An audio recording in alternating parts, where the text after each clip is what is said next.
بسم اللہ الرحمن الرحیم۔ یہ یقین ہماری استقامت کا ذریعہ ہے، اس لیے اس کے لیے ضروری ہے کہ پوری بات کو سنا جائے، پوری بات کو سمجھا جائے، عمل کی نیت سے سنا جائے۔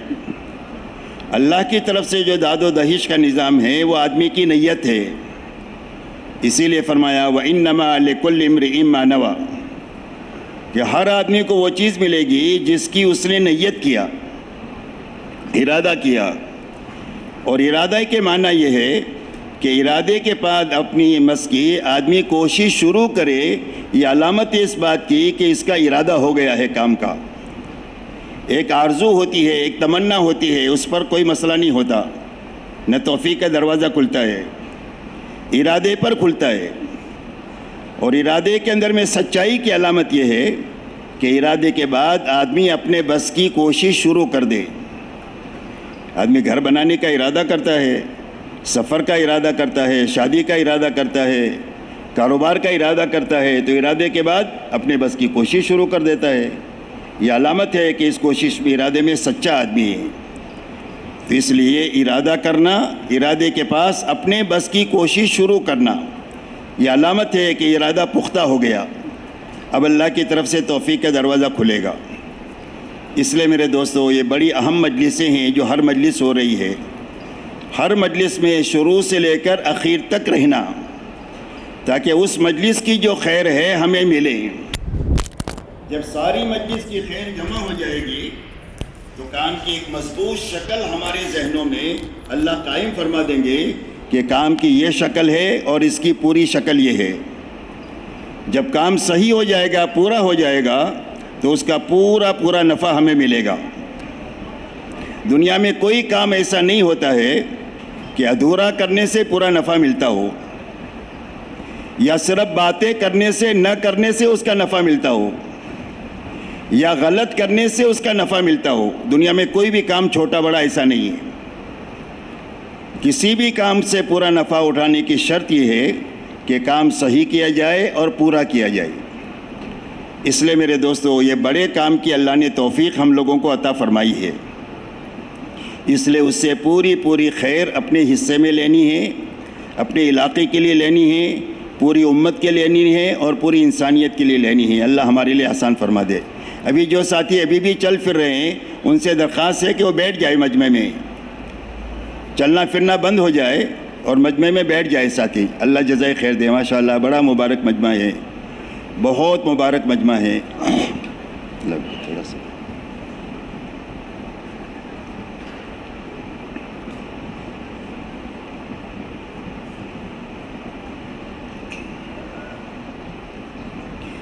میرے محترم بزرگ اور دوستو، سمجھنے اور سمجھانے کی بات یہ ہے کہ روئے زمین پر بسنے والے ہر ایک مرد اور ہر ایک عورت کی دنیا اور آخرت بنانے کے لیے اللہ نے دین اسلام اتارا ہے، اور اپنی سنت یہ جاری فرمائی ہے کہ جو کوئی بھی دین اسلام کے ساتھ زندگی گزارے گا اور اسی پر مرے گا، اللہ اس کی دنیا کی چھوٹی سی زندگی کو حیات طیبہ کی شکل میں بنا دیں گے، اور آخرت جنت اور اپنی رضا کی شکل میں بنائیں گے، جہاں سے کبھی نکلنا نہیں ہوگا، جہاں پر اللہ کی ناراضگی کبھی نہیں ہوگی۔ اور جو کوئی بھی بے دینی کے ساتھ زندگی گزارے گا یا بے دینی پر مرے گا، اللہ اس کی دنیا معیشتاً دن کا تنگ زندگی کے راستے سے اجاڑیں گے، اور آخرت جہنم کی شکل میں اجڑے گی، جس کے بعد کبھی آباد نہیں ہوگی۔ اللہ کی یہ ایسی سنت ہے کہ اس میں کبھی بھی تبدیلی نہیں ہوگی۔ اس لیے امت جن مسائل سے دوچار ہے، ان مسائل سے نکلنے کا واحد راستہ صرف پورا دین ہے، اپنی حقیقت کے ساتھ زندگیوں میں آنا ہے۔ جتنی محنت دعوت اور تبلیغ کی پوری دنیا میں ہو رہی ہے، اس کی یہی غرض و غایت ہے کہ ہر فرد امت کی زندگی میں پورے دین پر چلنے کی طاقت پیدا ہو جائے۔ امت کو دین معلوم بھی ہے، دین پر چلنے کے وسائل بھی ہے، لیکن اندر میں دین پر چلنے کی طاقت نہیں ہے۔ طاقت پیدا ہو جائے گی تو زندگی عام دین آسانی کے ساتھ آ جائے گا۔ اس لیے غرض ہے دعوت کی، محنت کی۔ دوسری بات میرے دوستو یہ سمجھنا ہے کہ اللہ تعالیٰ نے جو دین عطا فرمایا ہے وہ آسان دیا ہے، مشکل نہیں دیا، اس لیے کہ اللہ اپنے بندوں پر بہت مہربان ہیں، تو مہربانی کے ناطے اللہ نے آسان دین دیا، مشکل نہیں دیا۔ اللہ اپنے بندوں کے لیے آسانی چاہتے ہیں، مشکل ہی نہیں چاہتے، اسی لیے دین میں کوئی تنگی نہیں رکھی، اور اللہ نے کسی آدمی کو بھی اس کی طاقت سے زیادہ کا مکلف بنایا نہیں۔ جو کام جس سے متعلق ہے اس لیے ہے کہ اس کے بس میں ہے، اگر بس میں نہیں ہوگا تو اللہ اس کا مکلف اس کو بنائیں گے ہی نہیں۔ اسی لیے نماز روزہ سب کے بس میں ہیں، اللہ نے سب پر فرض کیا، لیکن زکوٰۃ اور حج سب کے بس میں نہیں ہے تو سب پر فرض نہیں کیا۔ اس میں بھی اللہ نے آسانی دیا کہ بیماری ہے، سفر ہے، تو اس میں آپ کے لیے آسانیاں ہیں۔ علماء جانتے ہیں کیا کیا آسانی اللہ کی طرف سے ہے۔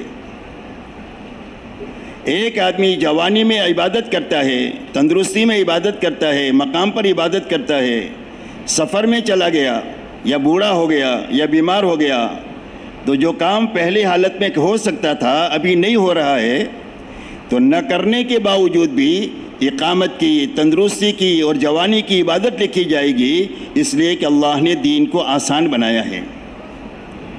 یہ دوسری بات سمجھنے کی ہے اور پوری امت کو سمجھانی ہے کہ دین دیا ہے اور آسان دیا ہے، ہر زمانے کے لیے آسان ہے اور ہر فرد کے لیے آسان ہے۔ آپ کے زمانے سے لے کر قیامت تک کے لیے یہ دین آسان ہے۔ شرط یہ ہے کہ آدمی چلنے کا ارادہ کرے، اپنے بس کی طاقت لگاوے، تو ہر زمانے میں آسان ہے اور ہر فرد کے لیے آسان ہے، کسی کے لیے دین مشکل نہیں ہے، سب کے لیے آسان ہے۔ یہ دوسری بات ہے جو سمجھنی ہے اور پوری امت کو سمجھانی ہے۔ اسی کے ساتھ میرے دوستو، اگر ہم دنیا میں چلے پھرے کم زیادہ وقت کے لیے، تو جو بات ہمارے سمجھ میں اور سامنے نظر میں آتی ہے وہ یہ آتی ہے کہ امت کے لیے سب سے زیادہ جو چیز مشکل بنی ہوئی ہے وہ دین بنا ہوا ہے۔ دنیا کے کوئی کام نہیں چھوٹے ہیں امت سے، تجارت ہے، کھیتی ہے، ملازمت ہے، ڈاکٹری ہے، انجینئر ہے، حکومت ہے، سارے کام بخوبی ہو رہے ہیں، پوری زندگی ہو رہے ہیں۔ اگر کوئی چیز چھوٹی ہے تو مجموعی طور پر امت میں سے دین چھوٹا ہے۔ جہاں تک انفرادی دین کی سوال ہے تو الحمدللہ دنیا میں موجود ہے، نماز بھی موجود ہے، زکوٰۃ بھی موجود ہے، حج بھی موجود ہے، اور مردوں میں بھی ہے، عورتوں میں بھی ہے، مالداروں میں بھی ہے، غریبوں میں بھی ہے۔ لیکن مجموعی طور پر اگر دین کو دیکھنا ہو تو آپ بھلے کہنے کو یہ کہہ لو کہ دنیا میں 60-70 مسلمانوں کے ملک ہے، لیکن کوئی ملک ایسا نہیں بتلا سکتے ہیں کہ جس ملک کے 100% ایمان والے پورے دین پر چل رہے ہو۔ ملک کو آپ چھوڑے، کوئی صوبہ نہیں بتلا سکتے، صوبے سے نیچے کوئی تحصیل اور تحصیل سے نیچے کوئی گاؤں کہ جس میں 3000 مسلمانوں کے گھر ہوں اور 20,000 بالغ مرد اور عورتیں رہتی ہوں اور وہ 100% دین پر چل رہی ہو، ایسا گاؤں بتانا بھی ہمارے لیے مشکل ہو گیا کہ بھئی بات میں صحیح کہہ رہا ہوں کہ غلط کہہ رہا ہوں۔ تو یہ سمجھنے کی ضرورت ہے کہ آسان دین امت کے لیے مشکل کیوں ہوا، اور دوبارہ آسان ہونے کی کیا شکل ہو سکتی ہے، یہ دو باتیں سمجھنا ہے، اس کے لیے ہم لوگ جمع ہوئے ہیں۔ اگر ہم غور کریں گے کہ آسان دین امت کے لیے جو مشکل ہوا ہے اس کی دو وجہ ہے، ایک یقین کی خرابی ہے اور ایک ماحول کی خرابی ہے۔ اس لیے کہ آدمی اپنے دین پر جو چلتا ہے وہ معلومات کی وجہ سے نہیں چلتا یا وسائل کی وجہ سے نہیں چلتا، بلکہ آدمی اپنے دین پر جو چلتا ہے وہ یقین کی طاقت سے چلتا ہے۔ تو سب سے بڑی بیماری اس وقت میں جو پیدا ہوئی ہے فرد سے لے کر مجمع میں، وہ یقین کی خرابی ہے، جس کی وجہ سے آسان دین مشکل ہو گیا۔ دوسری وجہ میرے دوستو ماحول کی خرابی ہے، اس لیے کہ ماحول کا اثر ایسا ہے جیسا کہ موسم کا اثر ہوتا ہے۔ سردی گرمی آئے تو سب کو سردی گرمی لگے گی، بادشاہ کو بھی اور فقیر کو بھی، اس کی کسی کے ساتھ کوئی رشتہ داری نہیں۔ جس طرح ماحول کا اثر ہے، جس طرح موسم کا اثر ہے، ایسا ہی ماحول کا اثر ہے۔ اگر ماحول میں اچھائیاں ہیں تو طبیعت اچھائی کی طرف چلے گی، اور اگر ماحول برائی کا عادی ہو گیا ہے تو آدمی کی طبیعت برائی پر چل پڑے گی۔ اس لیے ماحول کا اثر ایسا ہے جیسا کہ موسم کا اثر ہے۔ حصی مثال سے اس بات کو ہم سمجھ سکتے ہیں کہ ایک عطار نے اپنی بیٹی کو چمڑے کے بیپاری سے بیاہا، اس کے لڑکے سے۔ تو لڑکی اپنی ساس سے کہتی ہے کہ اماں جان تمہارے ماحول میں تو اتنی گندگی ہے کہ میں چند سیکنڈ کے لیے بھی جی نہیں سکتی۔ تو اس کی ساس نے یوں کہا کہ بیٹا تھوڑی صبر کر لے، سب ٹھیک ہو جائے گا۔ چند دن ہو گئے تو بچی اپنی ساس سے کہنے لگی، اماں جان آپ نے میری بزرگی اور کرامت دیکھی، جب میں آپ کے ماحول میں آئی تھی تو کتنی گندگی تھی، اور چند دن آپ کے محل میں رہنے کی وجہ سے ماحول میں وہ ساری گندگی ختم ہو گئی۔ کہ بھئی ختم ہو گئی بدبو؟ نہیں، اس کی حس ختم ہو گئی اس ماحول کی گندگی کی وجہ سے۔ تو ماحول کا اتنا زبردست اثر ہے۔ تو یہ دو بنیادیں ہیں امت کے لیے دین کے مشکل ہونے کی۔ اگر ہم یہ چاہتے ہیں کہ ہمارے لیے دین آسان ہو جائے، ہمارے بچوں نسلوں کے لیے، عورتوں کے لیے، بچوں کے لیے آسان ہو جائے، اور پوری امت کے لیے آسان ہو جائے، اور انسانیت کے لیے اسلام کو سمجھنا، دین کو سمجھنا آسان ہو جائے، تو اس کے لیے ایک ہی راستہ ہے کہ ہر فرد امت کا ایک تو یقین بننا چاہیے، اور بیک وقت میں گھر سے لے کر عالم کا ماحول بننا چاہیے۔ کہ وہ بات سمجھ میں آ رہی ہے؟ پہلی بنیاد ہے یقین کا بننا، کہ آدمی جو چلے گا اپنے دین پر اپنے اندر کی طاقت سے چلے گا، مشین اندر کی طاقت سے چلتا ہے۔ اس لیے سب سے پہلے دو لائن کا یقین بننا چاہیے۔ ایک تو یقین بنے اللہ کی ذات اور صفات کا، کہ اللہ اپنی ذات میں بھی بڑھے اور اللہ اپنی صفات میں بھی بڑھے۔ اللہ کتنے بڑے؟ اگر دنیا کے سارے سمندر روشنائی بن جائے، اور دنیا کے سارے درخت کی قلم بنا دی جائے، اور اولین اور آخرین اللہ کی بڑائی کو لکھنا شروع کرے، تو قلم ختم ہو جائے گی، روشنائی ختم ہو جائے گی، اللہ کی بڑائی ختم نہیں ہوگی۔ اللہ اکبر، اللہ سب سے بڑے۔ اور اللہ اپنی صفات میں بھی بڑے۔ اللہ پیدا کرنے والے بڑے، اللہ پالنے والے بڑے، اللہ حفاظت کرنے والے بڑے، اللہ کے انعامات بڑے، اللہ کی پکڑ بڑی، اللہ کی ہر صفت بڑی ہے، لامحدود ہے۔ تو سب سے پہلے ہر فرد امت کا یقین بنے اللہ کی ذات اور صفات کا، کہ اللہ اپنی ذات میں بھی بڑھے، اپنی صفات میں بھی بڑھے۔ جب تک اللہ کی بڑائی دل میں نہیں آئے گی، جب تک اللہ کے حکموں کی بڑائی زندگی میں آ نہیں سکتی۔ جب تک اللہ کی محبت دل میں نہیں پیدا ہو، اللہ کے حکموں کی محبت دل میں پیدا نہیں ہو سکتی۔ جب تک اللہ سے زندگیوں کے بننے کا یقین نہ آئے، جب تک اللہ کے حکموں سے زندگی کے بننے کا یقین پیدا نہیں ہو سکتا۔ اس لیے سب سے پہلے اللہ کی ذات اور صفات کا یقین آئے، یہ پہلی بنیاد ہے یقین کے بننے کی۔ دوسری بنیاد میرے دوستو یہ ہے کہ اللہ کی طرف سے جو وعدے اور وعید کا علم آیا ہے، اللہ نے بڑا علم جو اتارا ہے وہ وعدے اور وعید کا اتارا ہے۔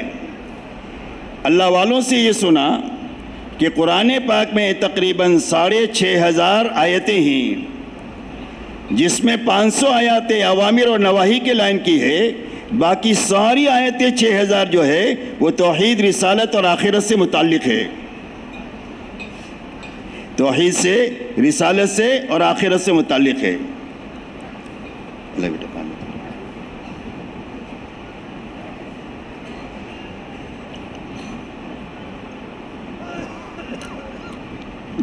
اللہ تعالیٰ نے بڑا علم جو اتارا ہے وہ وعدے وعید کا علم اتارا ہے، اور سارے نبیوں کو اللہ تعالیٰ نے بشیر اور نذیر بنا کر کے بھیجا ہے۔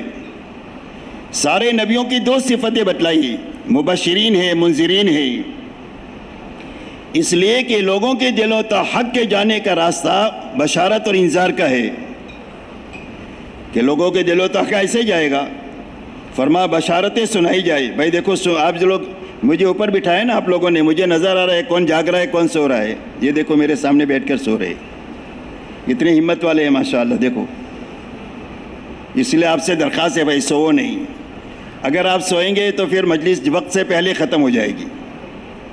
کام بھلے پورا نہ ہو, کیوں بھائی وقت کام پورا ہونا چاہیے کہ مجلس ختم ہونی چاہیے وقت سے پہلے.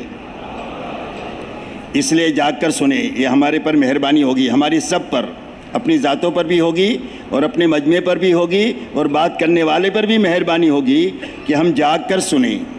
اسی لیے میں نے پہلے بتایا تھا کہ نیند کس راستے سے آئے گی, کس راستے سے بھاگے گی, اس راستے کو آپ اپنائیں تاکہ نیند آوے نہیں, اور آوے تو اس کو بھگاوے آپ ایسا اس طریقے سے.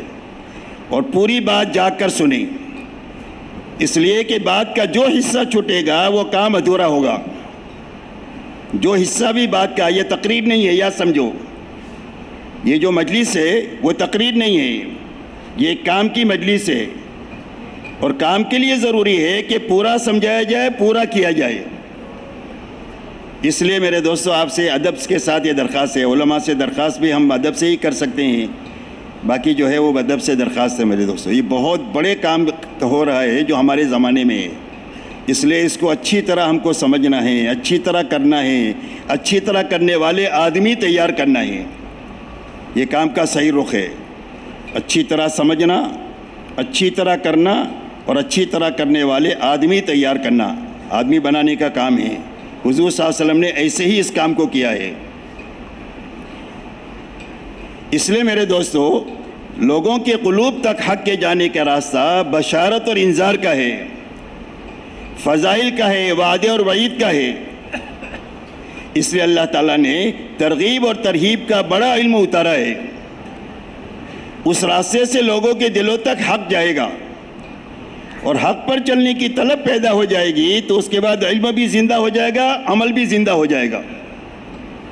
علم بھی زندہ ہو جائے گا اور ذکر بھی زندہ ہو جائے گا. سارے نبیوں کی بعثت دعوت, تعلیم اور تزکیہ, دعوت, علم اور ذکر, یہ تین بنیادوں کے ساتھ ہوتی ہے. علم اور ذکر کا نمبر اس وقت میں آئے گا جب دعوت کے راستے سے اندر میں حکموں کے چلنے کی طاقت پیدا ہو جائے, طلب پیدا ہو جائے, اس کے بعد علم اور ذکر کا نمبر آتا ہے. اس لیے میرے دوستو اللہ نے بڑا علم یہ اتارا ہے. تو اللہ کی ذات اور صفات کا یقین پیدا ہونے کے ساتھ اللہ کے وعدے اور وعید کا یقین دل میں پیدا ہو جائے کہ اللہ نے جو وعدہ کیا ہے وہ یقینی ہے. آسمان اپنی جگہ سے ہل سکتا ہے, وعدے کے خلاف ہو نہیں سکتا. جو وعید اللہ کی طرف سے آئی ہے وہ وعید یقینی ہے, زمین اپنی جگہ چھوڑ سکتی ہے, وعید کبھی غلط نہیں ہو سکتی. اس لیے وعدے اور وعید کا یقین دل میں پیدا ہو جاوے. یہ دو لائن کا یقین ہے. فرمایا الصدق ینجی والکذب یہلک, ایک وعدہ ہے, ایک وعید ہے کہ سچ سے نجات ملے گی, جھوٹ سے ہلاکت آئے گی. یہ وعدہ ہے, یہ وعید ہے. یمحق اللہ الربا ویربی الصدقات, ایک وعدہ ہے, ایک وعید ہے کہ صدقے سے مال بڑھے گا, سود سے مال مٹے گا. یہ وعدہ ہے, یہ وعید ہے. تو اللہ تعالیٰ نے بڑا علم جو اتارا ہے وہ وعدے اور وعید کا علم اتارا ہے.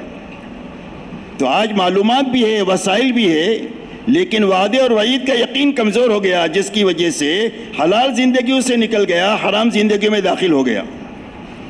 سچ زندگی میں سے نکل گیا, جھوٹ زندگی میں فیشن بن گیا. اس لیے میرے دوستو یہ دو لائن کا یقین بننا چاہیے, ایک اللہ کی ذات اور صفات کا اور ایک اللہ کے وعدے اور وعید کا.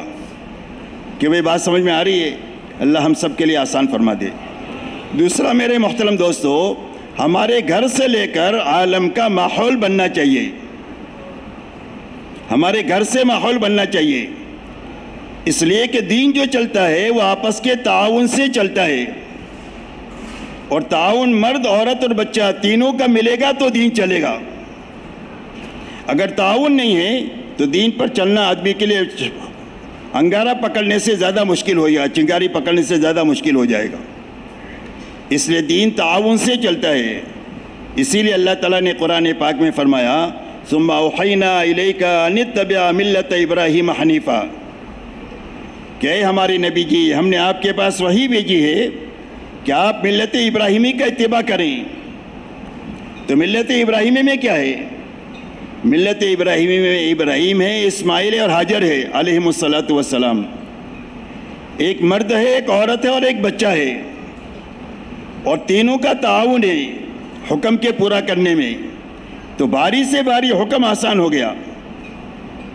حضرت ابراہیم کو حکم ہوا بیوی بچے کو موت میں منہ چھوڑ میں جانے کا، تو حکم آسان ہوا مائے ہاجرہ کے تعاون کی وجہ سے کہ اللہ کا حکم ہے جائیے، اللہ ہم کو ضائع نہیں کریں گے. اسماعیل علیہ السلام کی قربانی کا حکم ہوا حضرت ابراہیم علیہ السلام کو. حکم آسان نہیں ہے، بہت مشکل ہے. تو مشکل حکم آسان کیسے ہوا کہ حضرت اسماعیل نے یہ فرمایا یا ابت افعل ما تؤمر ستجدنی انشاء اللہ من الصابرین. حکم آسان ہو گیا. دین جو چلے گا گھر سے لے کر عالم میں، وہ آپس کے تعاون سے چلے گا. اس لیے گھر سے لے کر عالم کا ماحول بننا چاہیے. گھر کا ماحول بنے، محلے کا ماحول بنے، شہر کا ماحول بنے، صوبے کا ماحول بنے، ضلع کا بنے، ملک کا بنے، عالم کا بنے. اس لیے کہ پورا عالم ایک محلے جیسا ہو گیا ہے. ابھی دنیا بہت چھوٹی ہو گئی ہے. کوئی نیکی کسی دنیا کے کسی کونے میں شروع ہوتی ہے، چند سیکنڈ میں پوری دنیا میں پھیل جاتی ہے. اور کوئی برائی شروع ہوتی ہے تو چند سیکنڈ میں وہ برائی پوری دنیا میں پھیل جاتی ہے. کہ بھئی ایسا ہے نہیں، دنیا بہت چھوٹی ہو گئی ہے. تو اس لیے ہمارے گھر سے لے کر عالم کا ماحول بننا چاہیے. دو بنیادیں ہیں، دو لائن کا یقین بننا چاہیے، ماحول بننا چاہیے. تو ماحول کے بننے کے کیا معنی ہیں؟ ماحول کے بننے کے معنی یہ ہے کہ ماحول میں دو چیزیں زندہ ہونی چاہیے. ایک اللہ کی عبادت بندگی زندہ ہونی چاہیے، آپس میں بھائی چارہ زندہ ہونا چاہیے. فرمایا کونوا عباد اللہ اخوانا. فرمایا اللہ کے بندے بن کر جیو، بھائی بھائی بن کر کے جیو. حقوق اللہ بھی بیان کر دیا، حقوق العباد بھی بیان کر دیا. تو گھر سے لے کر عالم کے ماحول بننے کا راستہ یہ ہے کہ ہمارے ماحول میں دو چیزیں زندہ ہو جائے. ایک اللہ کی عبادت بندگی اطاعت زندہ ہو جائے، آپس میں بھائی چارہ زندہ ہو جائے گھر سے لے کر عالم میں. اگر یہ دو چیزیں زندہ ہو جاتی ہے ماحول میں، اور یقین میں دو لائن کا یقین بن جاتا ہے، تو دین پر چلنا آسانی نہیں ہوگا بلکہ دین پر چلنا لذیذ بن جائے گا. اس لیے کہ دین پر چلنے میں جو لذت ہے وہ دنیا کے اچھے سے اچھے کھانوں میں، بڑے سے بڑے بنگلوں میں اور بڑی سے بڑی ایئر کنڈیشن گاڑیوں میں پھرنے میں قسم کھا کر یہ بات کہی جا سکتی ہے، وہ لذت نہیں ہے جو اللہ نے اپنے حکم کے پورا کرنے میں لذت رکھی ہے. اسی لیے اللہ والے فرماتے ہیں اہل اللیل فی لیلتہم الذ من اہل اللہو فی لہوہم.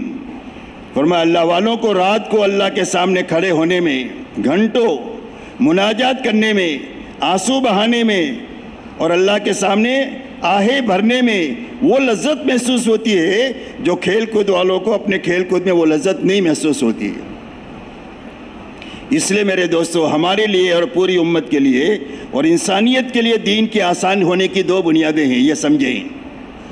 ایک ہر فرد امت کا یقین بننا چاہیے اور بیک وقت میں گھر سے لے کر عالم کا ماحول بننا چاہیے. کہ بھئی بات یاد رہے گی؟ کہ بھئی یاد رہے گی بات؟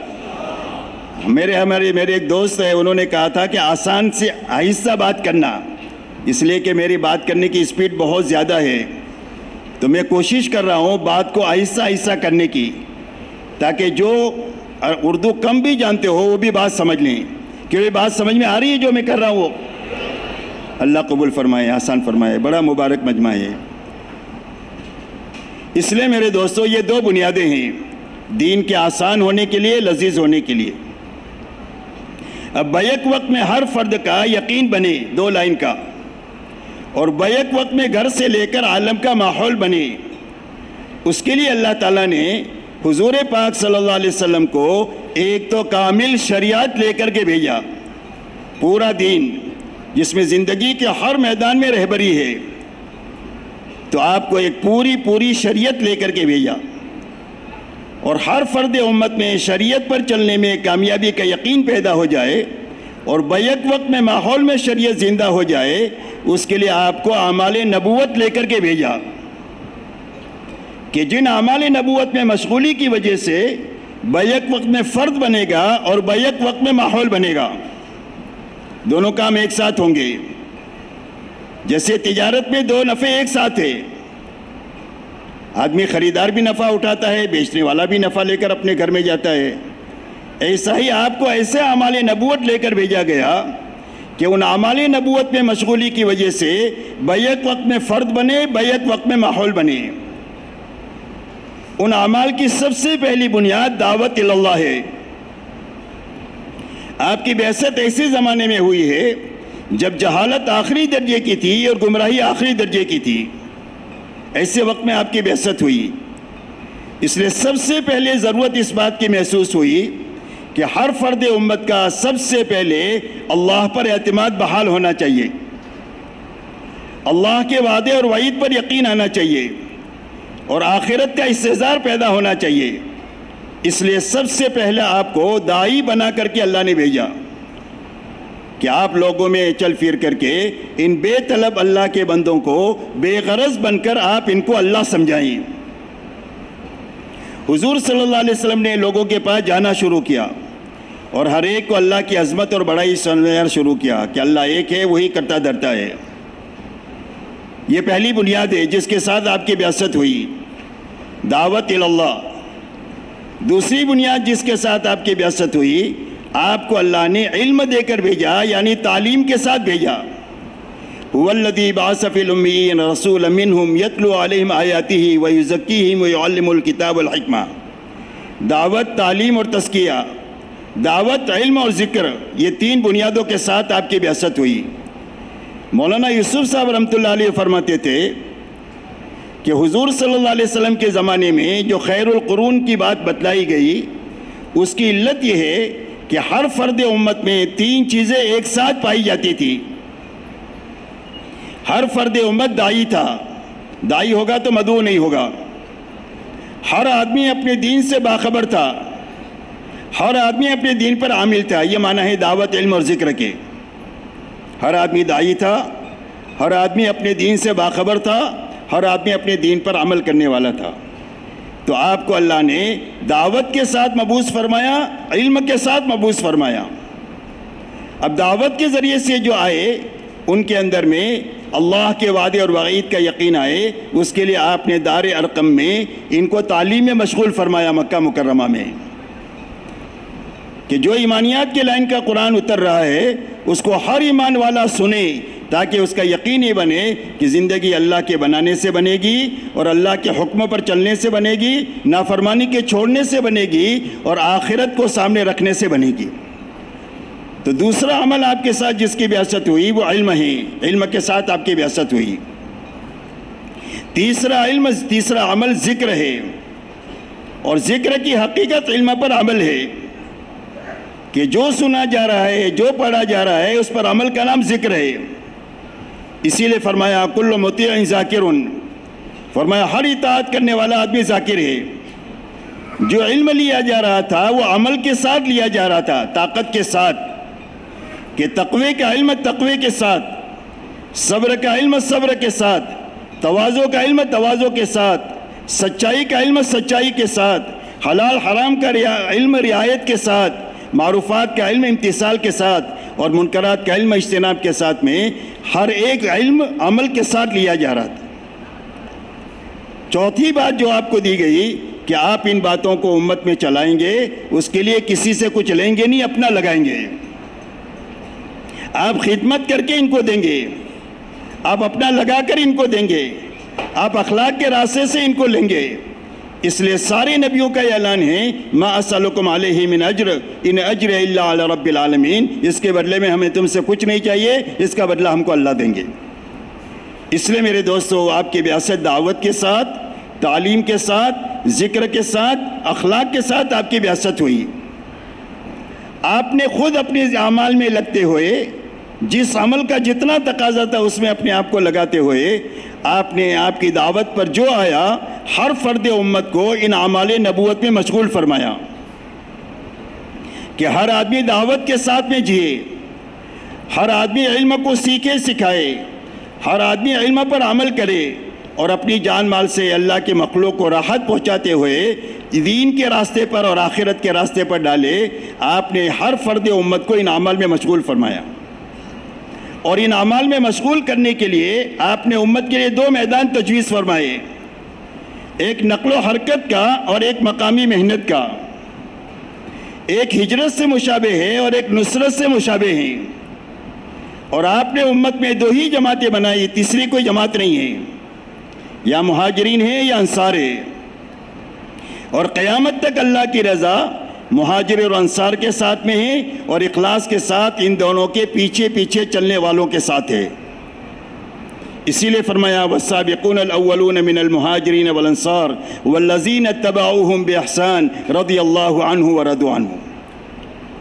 فرمایا سابقین اول مہاجر اور انصار میں کے، اور جو ان کے پیچھے پیچھے اخلاص کے ساتھ چلا اللہ ان سے بھی راضی ہو گیا، اور پیچھے چلنے والوں سے بھی اللہ راضی ہو گیا۔ اور اللہ نے ان دونوں جماعت کو قرآن میں سچا بتلایا ہے، ایک جگہ مہاجرین کو وضاحت کے ساتھ بتلایا، ایک مرتبہ محنت کرنے والوں کو سچا بتایا ہے۔ قرآن کی آیت میں آپ حضرات جانتے ہیں کہ یہ سچے لوگ ہیں، اور سارے ایمان والوں کو حکم ہے کہ اللہ سے ڈر کر زندگی گزارو اور ان سچے لوگوں کے ساتھ رہو، اور قیامت تک جو سچوں کی پوری پیروی کرے ان سچوں کے ساتھ رہو۔ اس لیے میرے دوستو آپ نے محنت کے یہ دو میدان تجویز فرمائے۔ اگر ہم یہ چاہتے ہیں کہ ہمارے لیے اور امت کے لیے دین آسان و لذیذ ہو، اس کی دو ہی بنیادیں ہیں، ایک ہر فرد امت کا یقین بننا چاہیے، اور گھر سے لے کر عالم کا ماحول بننا چاہیے۔ یقین بنا، ماحول نہیں بنا تو دین پر چلنا اتنا مشکل ہے جیسا چنگاری کو ہاتھ میں لینا۔ مکہ مکرمہ میں یقین پہاڑوں سے زیادہ مضبوط تھا، لیکن ماحول نہیں بنا 13 سال تک۔ تو آپ دیکھو دین پر چلنے میں کتنی دشواری آئی ہے، وہ دشواری آپ کے سامنے ہیں۔ دو مرتبہ حبشہ کی ہجرت وجود میں آئی، مدینہ منورہ کی ہجرت وجود میں آئی، ایسے حالات ہیں کہ مکہ مکرمہ کے اندر میں ماحول بن نہیں سکا، تو دین پر چلنے میں دشواریاں بڑھتی ہی چلی گئی یہاں تک کہ ہجرت کرنی پڑی۔ مدینہ منورہ میں ماحول بن گیا، لیکن کچھ لوگوں کا جو منافقین کا ٹولہ تھا ان کا یقین نہیں بنا، تو اس ماحول کے ملنے کے باوجود بھی کفر نفاق پر جیے اور نفاق پر مرے۔ اس لیے کہ آدمی کے دل پر چلنے کے لیے دو چیزیں یقینی طور پر ضروری ہے، ایک اندر کا یقین بننا چاہیے اور دوسرا ماحول بننا چاہیے۔ حضور صلی اللہ علیہ وسلم نے 23 سالہ دور نبوت میں پوری امت کو ان دو میدانوں میں چلایا، نقل و حرکت میں اور مقامی محنت میں۔ مکی زندگی میں مقامی نقل و حرکت ہے، وہاں خروج نہیں ہے۔ مدنی زندگی میں اجتماعی نقل و حرکت ہے۔ تقریباً 27 کے قریب سفر آپ نے فرمائے، اور اپنے صحابہ سے تقریباً 150 سفر کروائے۔ کن حالات میں سفر ہوئے؟ حالات یہ ہے کہ آپ کے گھر میں 2 مہینے گزر رہے ہیں اور چولہا نہیں چل رہا، یہ حالات ہیں آپ کے گھر کے۔ مسجد نبوی کی سب بھوک کی وجہ سے گر جا رہی ہے، یہ حالات ہے۔ کپڑوں کی اتنی تنگی ہے کہ ایک دوسرے کی اوٹ میں بیٹھتے ہیں کہ سطر نہ کھل جائے۔ سواریوں کی اتنی کمی ہے کہ 10 سوار ایک سواری پر باری سوار ہوتے ہیں۔ پیر تھک گئے، چلتے پھٹ گئے تو چتھڑے باندھ کر کے چل رہے۔ اس بے سر و سامانی میں تقریباً 150 سفر کروائے حضور صلی اللہ علیہ وسلم نے صحابہ کے، کم و بیش وقت کے لیے، نزدیک دور کے لیے، چھوٹی بڑی جماعتیں بنا کر کے۔ اور ان جماعتوں میں یہ بات کہتا چلوں، مولانا مناظر حسن صاحب نے لکھا ہے کہ پورے 23 سال کے عرصے میں ٹوٹل جتنی جانیں گئی ہے وہ 1800 سے زیادہ نہیں گئی۔ ٹوٹل جانیں، آج تو روزانہ 2000 سے زیادہ لوگ پوری دنیا میں مرتے ہیں، اور دنیا میں فساد بڑھتا ہے، خیر نہیں بڑھتی۔ حضور صلی اللہ علیہ وسلم کے 23 سالہ دور نبوت میں 1800 جانیں گئی ہے، اور انہوں نے آگے چل کر یہ لکھا ہے کہ غزوات میں اور سفروں میں اور معرکوں میں جو جانے گئی ہے وہ 600 سے زیادہ نہیں ہے۔ اس میں صحابہ کی شہادتیں تو تقریباً 300 یا 350 ہی ہوگی وہ 600 میں سے، باقی اور صحابہ دھوکے سے بھی مارے گئے ہیں، جو واقعات آپ جانتے ہیں۔ اور اتنی بڑی قربانی کے راستے، اتنی بڑی قربانی ہے، لیکن تعداد کے اعتبار سے اگر آپ دیکھیں تو ایک چھوٹی قربانی سے اتنی بڑی خیر دنیا میں وجود میں آئی ہے۔ اس لیے میرے دوستو، آپ نے پوری امت کو ان بنیادوں میں اٹھایا، دعوت پر اٹھایا، علم کے سیکھنے سکھانے پر اٹھایا، اس علم پر عمل کرنے پر اٹھایا، ہر فرد امت ان میں لگے، اپنی جان مال لگا کر کے لگے، کسی سے لے کر نہ لگے، اپنے آپ کو تھکائے مٹائے، کسی سے کچھ نہ لے۔ ان بنیادوں پر آپ نے اٹھایا۔ جب 23 سال میں محنت پوری ہو گئی تو آپ دیکھیں 23 سال میں دونوں کام ہو گئے، مجمع بھی بن گیا اور ماحول بھی بن گیا، مجمع بھی بن گیا اور ماحول بھی بن گیا۔ مجمع ایسا بنا کہ جس مجمع کے بارے میں حضور صلی اللہ علیہ وسلم ارشاد فرماتے ہیں اصحابی کالنجوم بأیہم اقتدیتم اہتدیتم، میرے سارے صحابہ ستاروں کے مانند ہیں، ہر ستارہ حرکت میں ہے، ہر ستارہ نور لیے ہوئے ہیں، میرے سارے صحابہ حرکت میں بھی ہے اور نور لیے ہوئے ہیں، جس کے پیچھے بھی تم چلو گے وہ تم کو اللہ تک اور جنت تک پہنچا دیں گے۔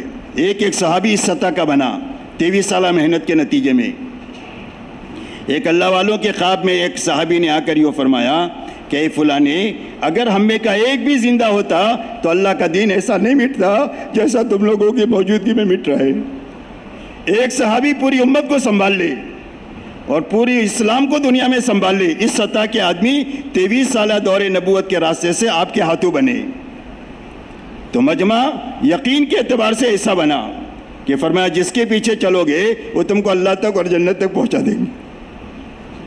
ماحول ایسا بنا میرے دوستو پورے حجاز کا، خصوصیت کے ساتھ مدینہ منورہ کا، کہ جس ماحول میں 100% ایمان والوں کے دلوں میں اللہ رسول کی محبت سب سے زیادہ تھی، اور یہ ایمان کی علامت بتلائی ہے ایک آیت میں 8 چیزوں کو گنایا اللہ نے۔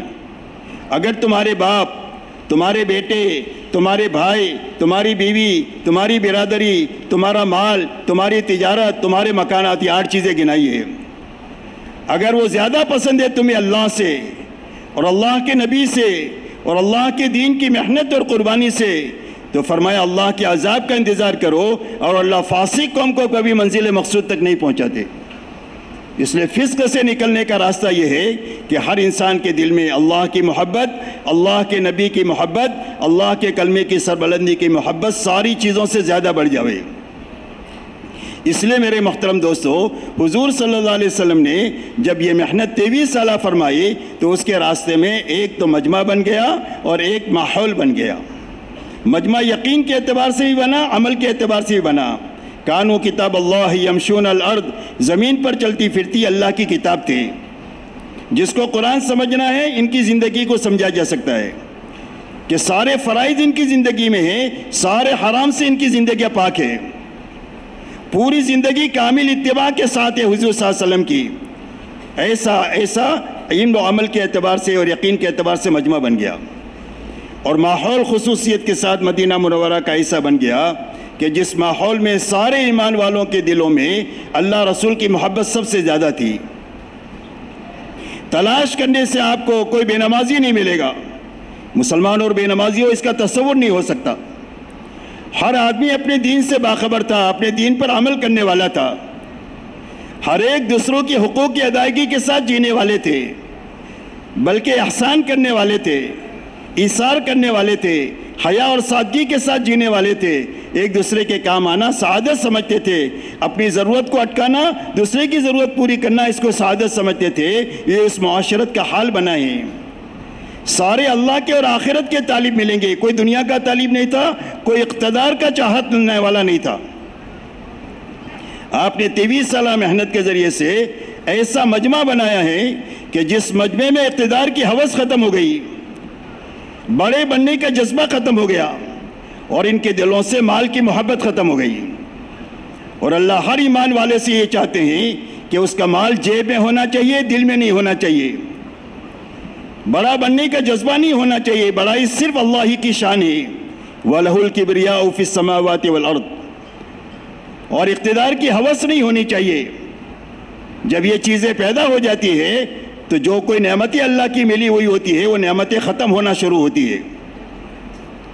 اللہ کا نظام ایسا ہے کہ بچہ جب پیدا ہوتا ہے تو اللہ سب کچھ دیتے ہیں سوائے دانتوں کے۔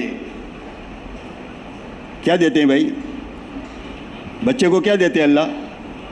سب دیا سوائے دانت نہیں دیے۔ تو دانت کیوں نہیں دیے؟ دانت اس لیے نہیں دیے کہ اس کے معدے میں روٹی بوٹی ہضم کرنے کی استعداد نہیں ہے، اس لیے دانت نہیں دیتے. اور جب معدے میں استعداد پیدا ہوتی ہے تو آہستہ آہستہ اللہ تعالیٰ 32 دانت اس کو دے دیتے ہیں. جوانی پر کھاتا رہتا ہے، بڑھاپے میں پھر استعداد کمزور ہو جاتی ہے تو پھر اللہ نکال دیتے ہیں. کیا کرتے ہیں؟ نکال دیتے ہیں. کچھ لوگ نقلی دانت لگا دیتے ہیں اور ہمیشہ بیچارے پریشانی کا شکار رہتے ہیں. اس لیے میرے دوستو، اس امت سے 23 سالہ محنت کے اس رخ سے ان کو گزارا گیا ہے کہ مال کی محبت بھی ختم ہو گئی، اقتدار کی ہوس بھی ختم ہو گئی. مال آیا ہے تو یہ مال دیکھ کر کے خوشی نہیں منا رہے ہیں بلکہ رو رہے ہیں. اور اقتدار کے لیے کبھی ان کو گورنر بنانے کی کوشش ہو رہی ہے تو جانے کے لیے تیار نہیں ہے کہ کہیں ہمارا دین خراب نہ ہو جاوے. جب مجمع کی یہ سطح بنی ہے تو اس مجمع سے اللہ نے دنیا میں خیر کے وجود میں لانے کا کام لیا ہے. دعوت اور تبلیغ کی محنت، یہ دو چیزوں کو ختم کرنے کے لیے ہر آدمی کو کہا جاتا ہے کہ اپنی جان مال لگاؤ. جان اتنی لگاؤ کہ جان ہماری نگاہوں میں بے حیثیت بن جائے، اقتدار کی ہوس بھی ختم ہو جائے اور بڑا بننے کا جذبہ بھی ختم ہو جائے. اس لیے کہ دو بھوکے بھیڑیے بکریوں کے ریوڑ میں چھوڑ دیا جائے، وہ اتنا نقصان نہیں کریں گے جتنا مال کی محبت والا اور بڑا بننے کے جذبہ والا دنیا میں کرے گا. اس لیے یہ دو چیزیں ختم کرنے کے لیے تبلیغ کی محنت میں جان مال ہر ایک کو اپنا لگانا ہوتا ہے کہ اتنی جان لگاوے کہ جان بے قیمت بن جائے. جب ہماری نگاہ میں ہماری جان بے قیمت بن جائے گی تو اللہ کی نگاہ میں ہماری قیمت بن جائے گی. اور جب مال کی محبت ہمارے دلوں سے ختم ہو جائے گی تو اللہ نے مال تو ایمان والوں کے لیے بنائے ہیں. جب تک ایمان والا دنیا میں ہوگا دنیا باقی ہے، اور جب ایمان والا نہیں ہوگا تو دنیا میں ختم کر دیں گے. تو اللہ ان کو سب کچھ دیں گے اور اللہ دنیا میں خیر کے پھیلانے کا ان سے کام لیں گے جب ان میں دو چیزیں پیدا ہو جائے گی، اللہ پیدا ہو جائے، آخرت میں پیدا ہو جائے. اس لیے میرے دوستو، تلاش کرنے سے آپ کو کوئی بھی دنیا کا طالب نہیں ملے گا. سارے آخرت کے طالب تھے اور اللہ کی رضا کے طالب تھے کہ ہماری آخرت بننا چاہیے اور ہمارے اللہ ہم سے راضی ہونا چاہیے. 100% مسلمان اپنے آپ کو دین کا ذمہ دار سمجھتے تھے کہ جس طرح باپ ہوں بچوں کی ذمہ داری ہے، مسلمان ہوں اسلام کی ذمہ داری میرے اوپر ہے.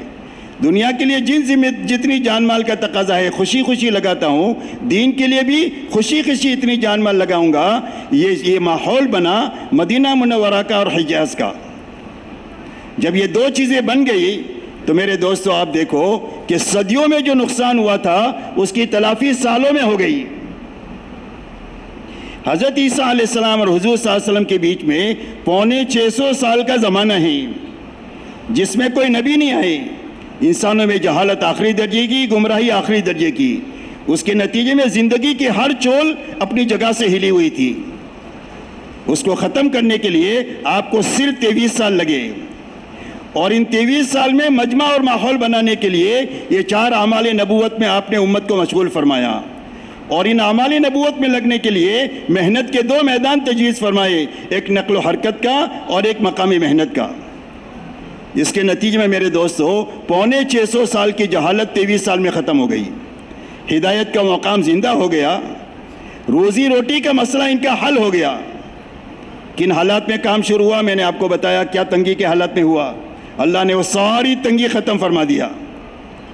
مدینہ منورہ میں حضرت عمر ابن عبدالعزیز رحمۃ اللہ علیہ کے زمانے میں سارے زکوٰۃ کے دینے والے تھے، کوئی بھی زکوٰۃ کا لینے والا نہیں تھا. جہاں گھر گھر میں دشمنیاں تھی وہاں پوری دنیا میں امن و امان کی وہ فضا قائم ہوئی کہ ایک لڑکی صنع یمن سے چل کر مکہ مدینہ آتی ہے، نہ اس کو اپنے زیورات کے چوری ہونے کا خوف ہے، نہ اپنے عصمت کے لوٹنے کا خوف ہے. ایک آدمی عراق سے مکہ مدینہ آیا، اس کو پوچھا گیا کہ لوگوں کو کیسا پایا؟ فرمایا کأنہم من اب و ام واحد، میں نے ایسے پایا جیسے ایک ہی ماں باپ کی اولاد ہے. کسی جگہ اجنبیت نہیں ہے، کسی جگہ مجھے اوپراہٹ نہیں محسوس ہوئی. ہر جگہ مجھے ایسا لگا کہ میں اپنے گھر سے نکلا ہوں، دوسرے گھر میں داخل ہوا ہوں.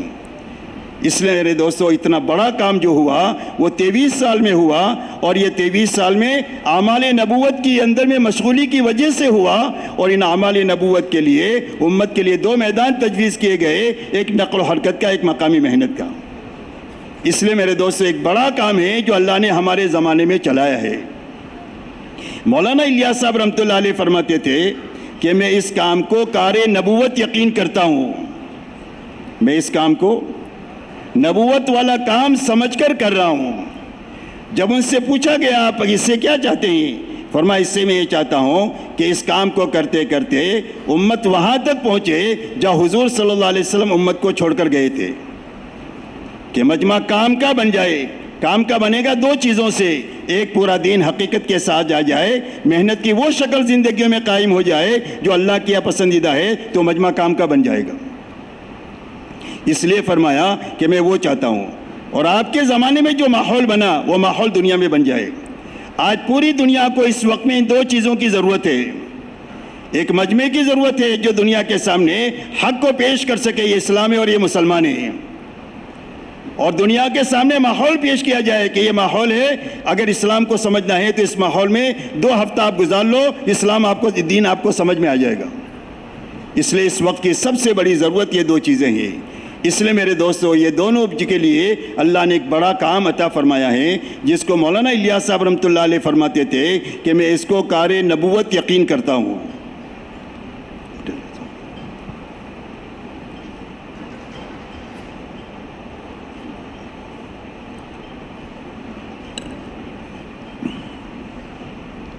ایک مرتبہ مولانا یوسف صاحب رحمۃ اللہ علیہ سے فرمایا کہ بیٹا یوسف، یہ تو قطب بنانے کا کام ہے۔ یہ کام کیا ہے؟ فرمایا جو صحیح اور پورا طریقے سے کر لے گا، اللہ ولایت کے اعلیٰ مقام پر پہنچا کر اس کو موت عطا فرمائیں گے۔ ایک مرتبہ حضرت رائے پوری رحمۃ اللہ علیہ کسی سمجھدار آدمی کے انتظار میں تھے، نیا نیا کام شروع ہوا تھا، معلوم کرنا چاہتے تھے کہ مولانا الیاس صاحب عوام کی جماعت نکالتے ہیں، کیا ان کی ہدایت ہے، کیا کرنا کے لیے کہہ رہے ہیں، ان کو معلوم کرنا تھا۔ تو مولانا منظور نعمانی صاحب وہاں پہنچ گئے۔ فرمایا اچھا ہوا آپ آ گئے۔ پوچھا مولانا کیا تعلیم دیتے ہیں جماعتوں کو؟ تو مولانا منظور نعمانی صاحب رحمۃ اللہ علیہ کے پاس میں مولانا کی ہدایت لکھی ہوئی تھی کہ جماعتوں کو کیا کرنا ہے۔ تو انہوں نے مولانا حضرت رائے پوری رحمۃ اللہ علیہ کے سامنے اس کو پڑھنا شروع کیا۔ چند ہی باتیں پڑھی ہوگی کہ حضرت رائے پوری رحمۃ اللہ علیہ نے یہ فرمایا، بس مولانا بس کرو، اتنا کر لیں گے تو قطب بن جائیں گے۔ یہ حضرت رائے پوری کی بات آپ کو میں بتا رہا ہوں، پکی بات بتا رہا ہوں، سنی سنائی بات نہیں ہے، پکی بات بتا رہا ہوں۔ فرمایا اگر اتنا بھی کر لیں گے تو قطب بن جائیں گے۔ اس لیے میرے دوستو، ایک بڑا کام ہے جو ہمارے زمانے میں ہو رہا ہے۔ اس کام کو ایک تو بڑھانا ہے، دوسرا اس کام کو صحیح کرنا ہے۔ بڑھانا اس لیے ہے کہ اللہ کے یہاں ہر محنت کی ایک مقدار متعین ہے۔ جب وہ متعین مقدار تک پہنچتی ہے تو اللہ کا غیبی نظام حرکت میں آتا ہے۔ سورج اتنے گھنٹے میں مشرق سے مغرب تک کی مسافت طے کرے گا، یہ تقدیر العزیز العلیم ہے کہ اللہ نے تقدیر طے کیا ہے کہ اتنے گھنٹوں میں یہ اپنی مسافت طے کرے گا۔ درخت اتنے سال میں پھل دے گا، یہ تقدیر ہے اللہ کی۔ یہ کھیتی اتنے مہینوں میں پکے گی، تیار ہوگی، یہ تقدیر ہے۔ بچہ 9 مہینے میں اپنی خلقت اپنی ماں کے پیٹ میں پوری کرے گا، یہ اللہ کی تقدیر ہے۔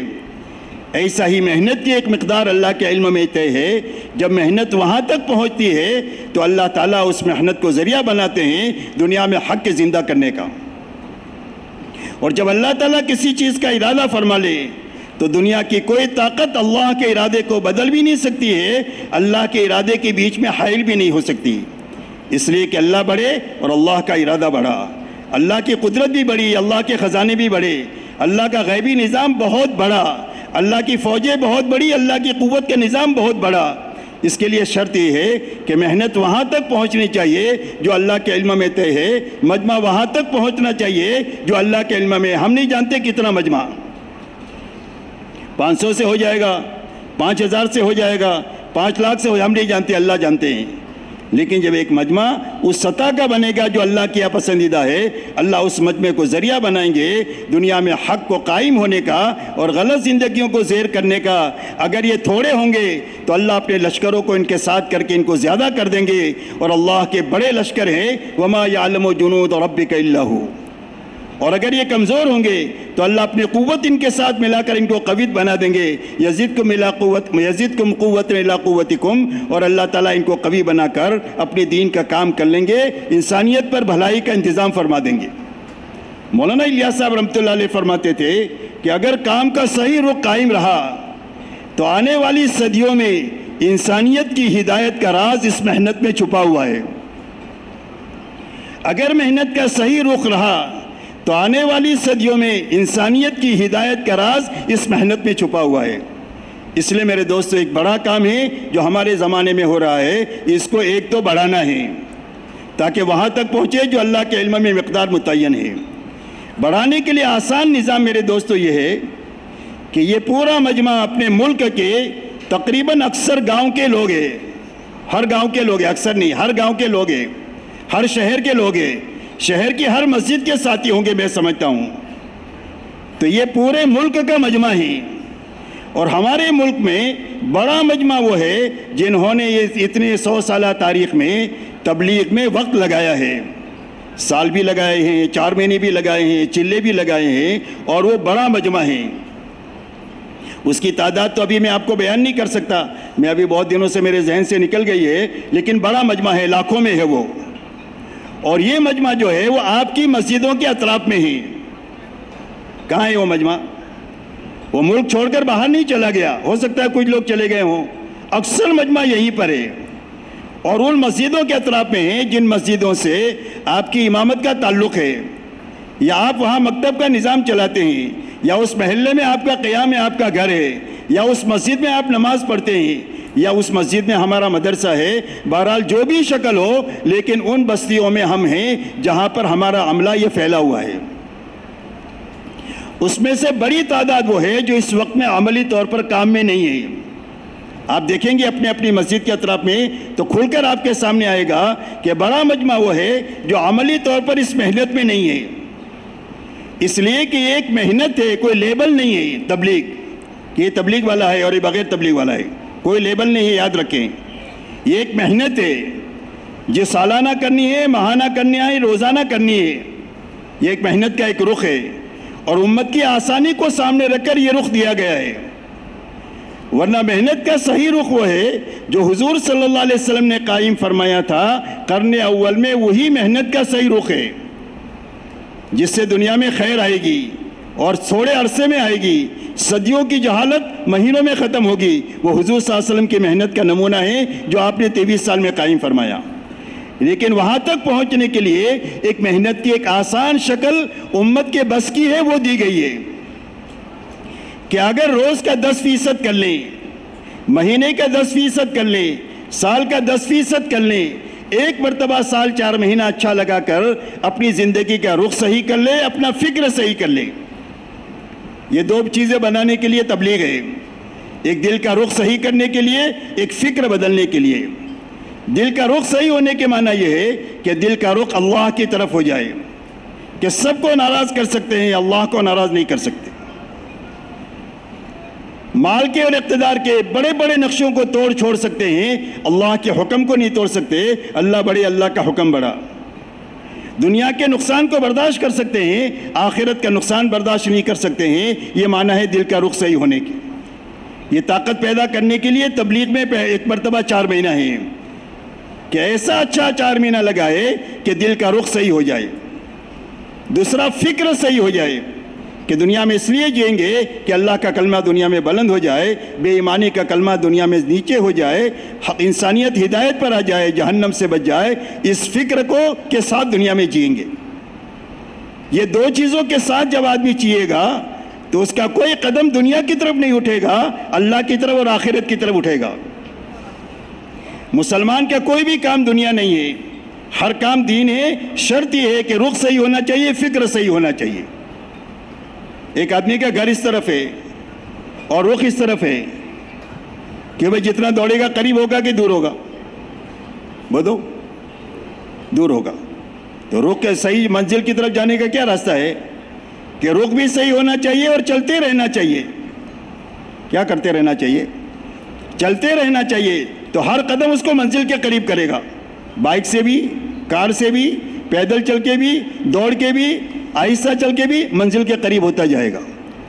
اس لیے یہ 4 مہینہ پوری امت سے مانگا جاتا ہے کہ ایک مرتبہ اچھا 4 مہینہ لگا کر اپنے دل کا رخ صحیح کر لے، اپنے فکر کو صحیح کر لے، اس کے بعد واپس آ کر اپنے گھر کاروبار کے ساتھ اللہ کے دین کی محنت کے ساتھ دین پر عمل کرتے ہوئے چلے۔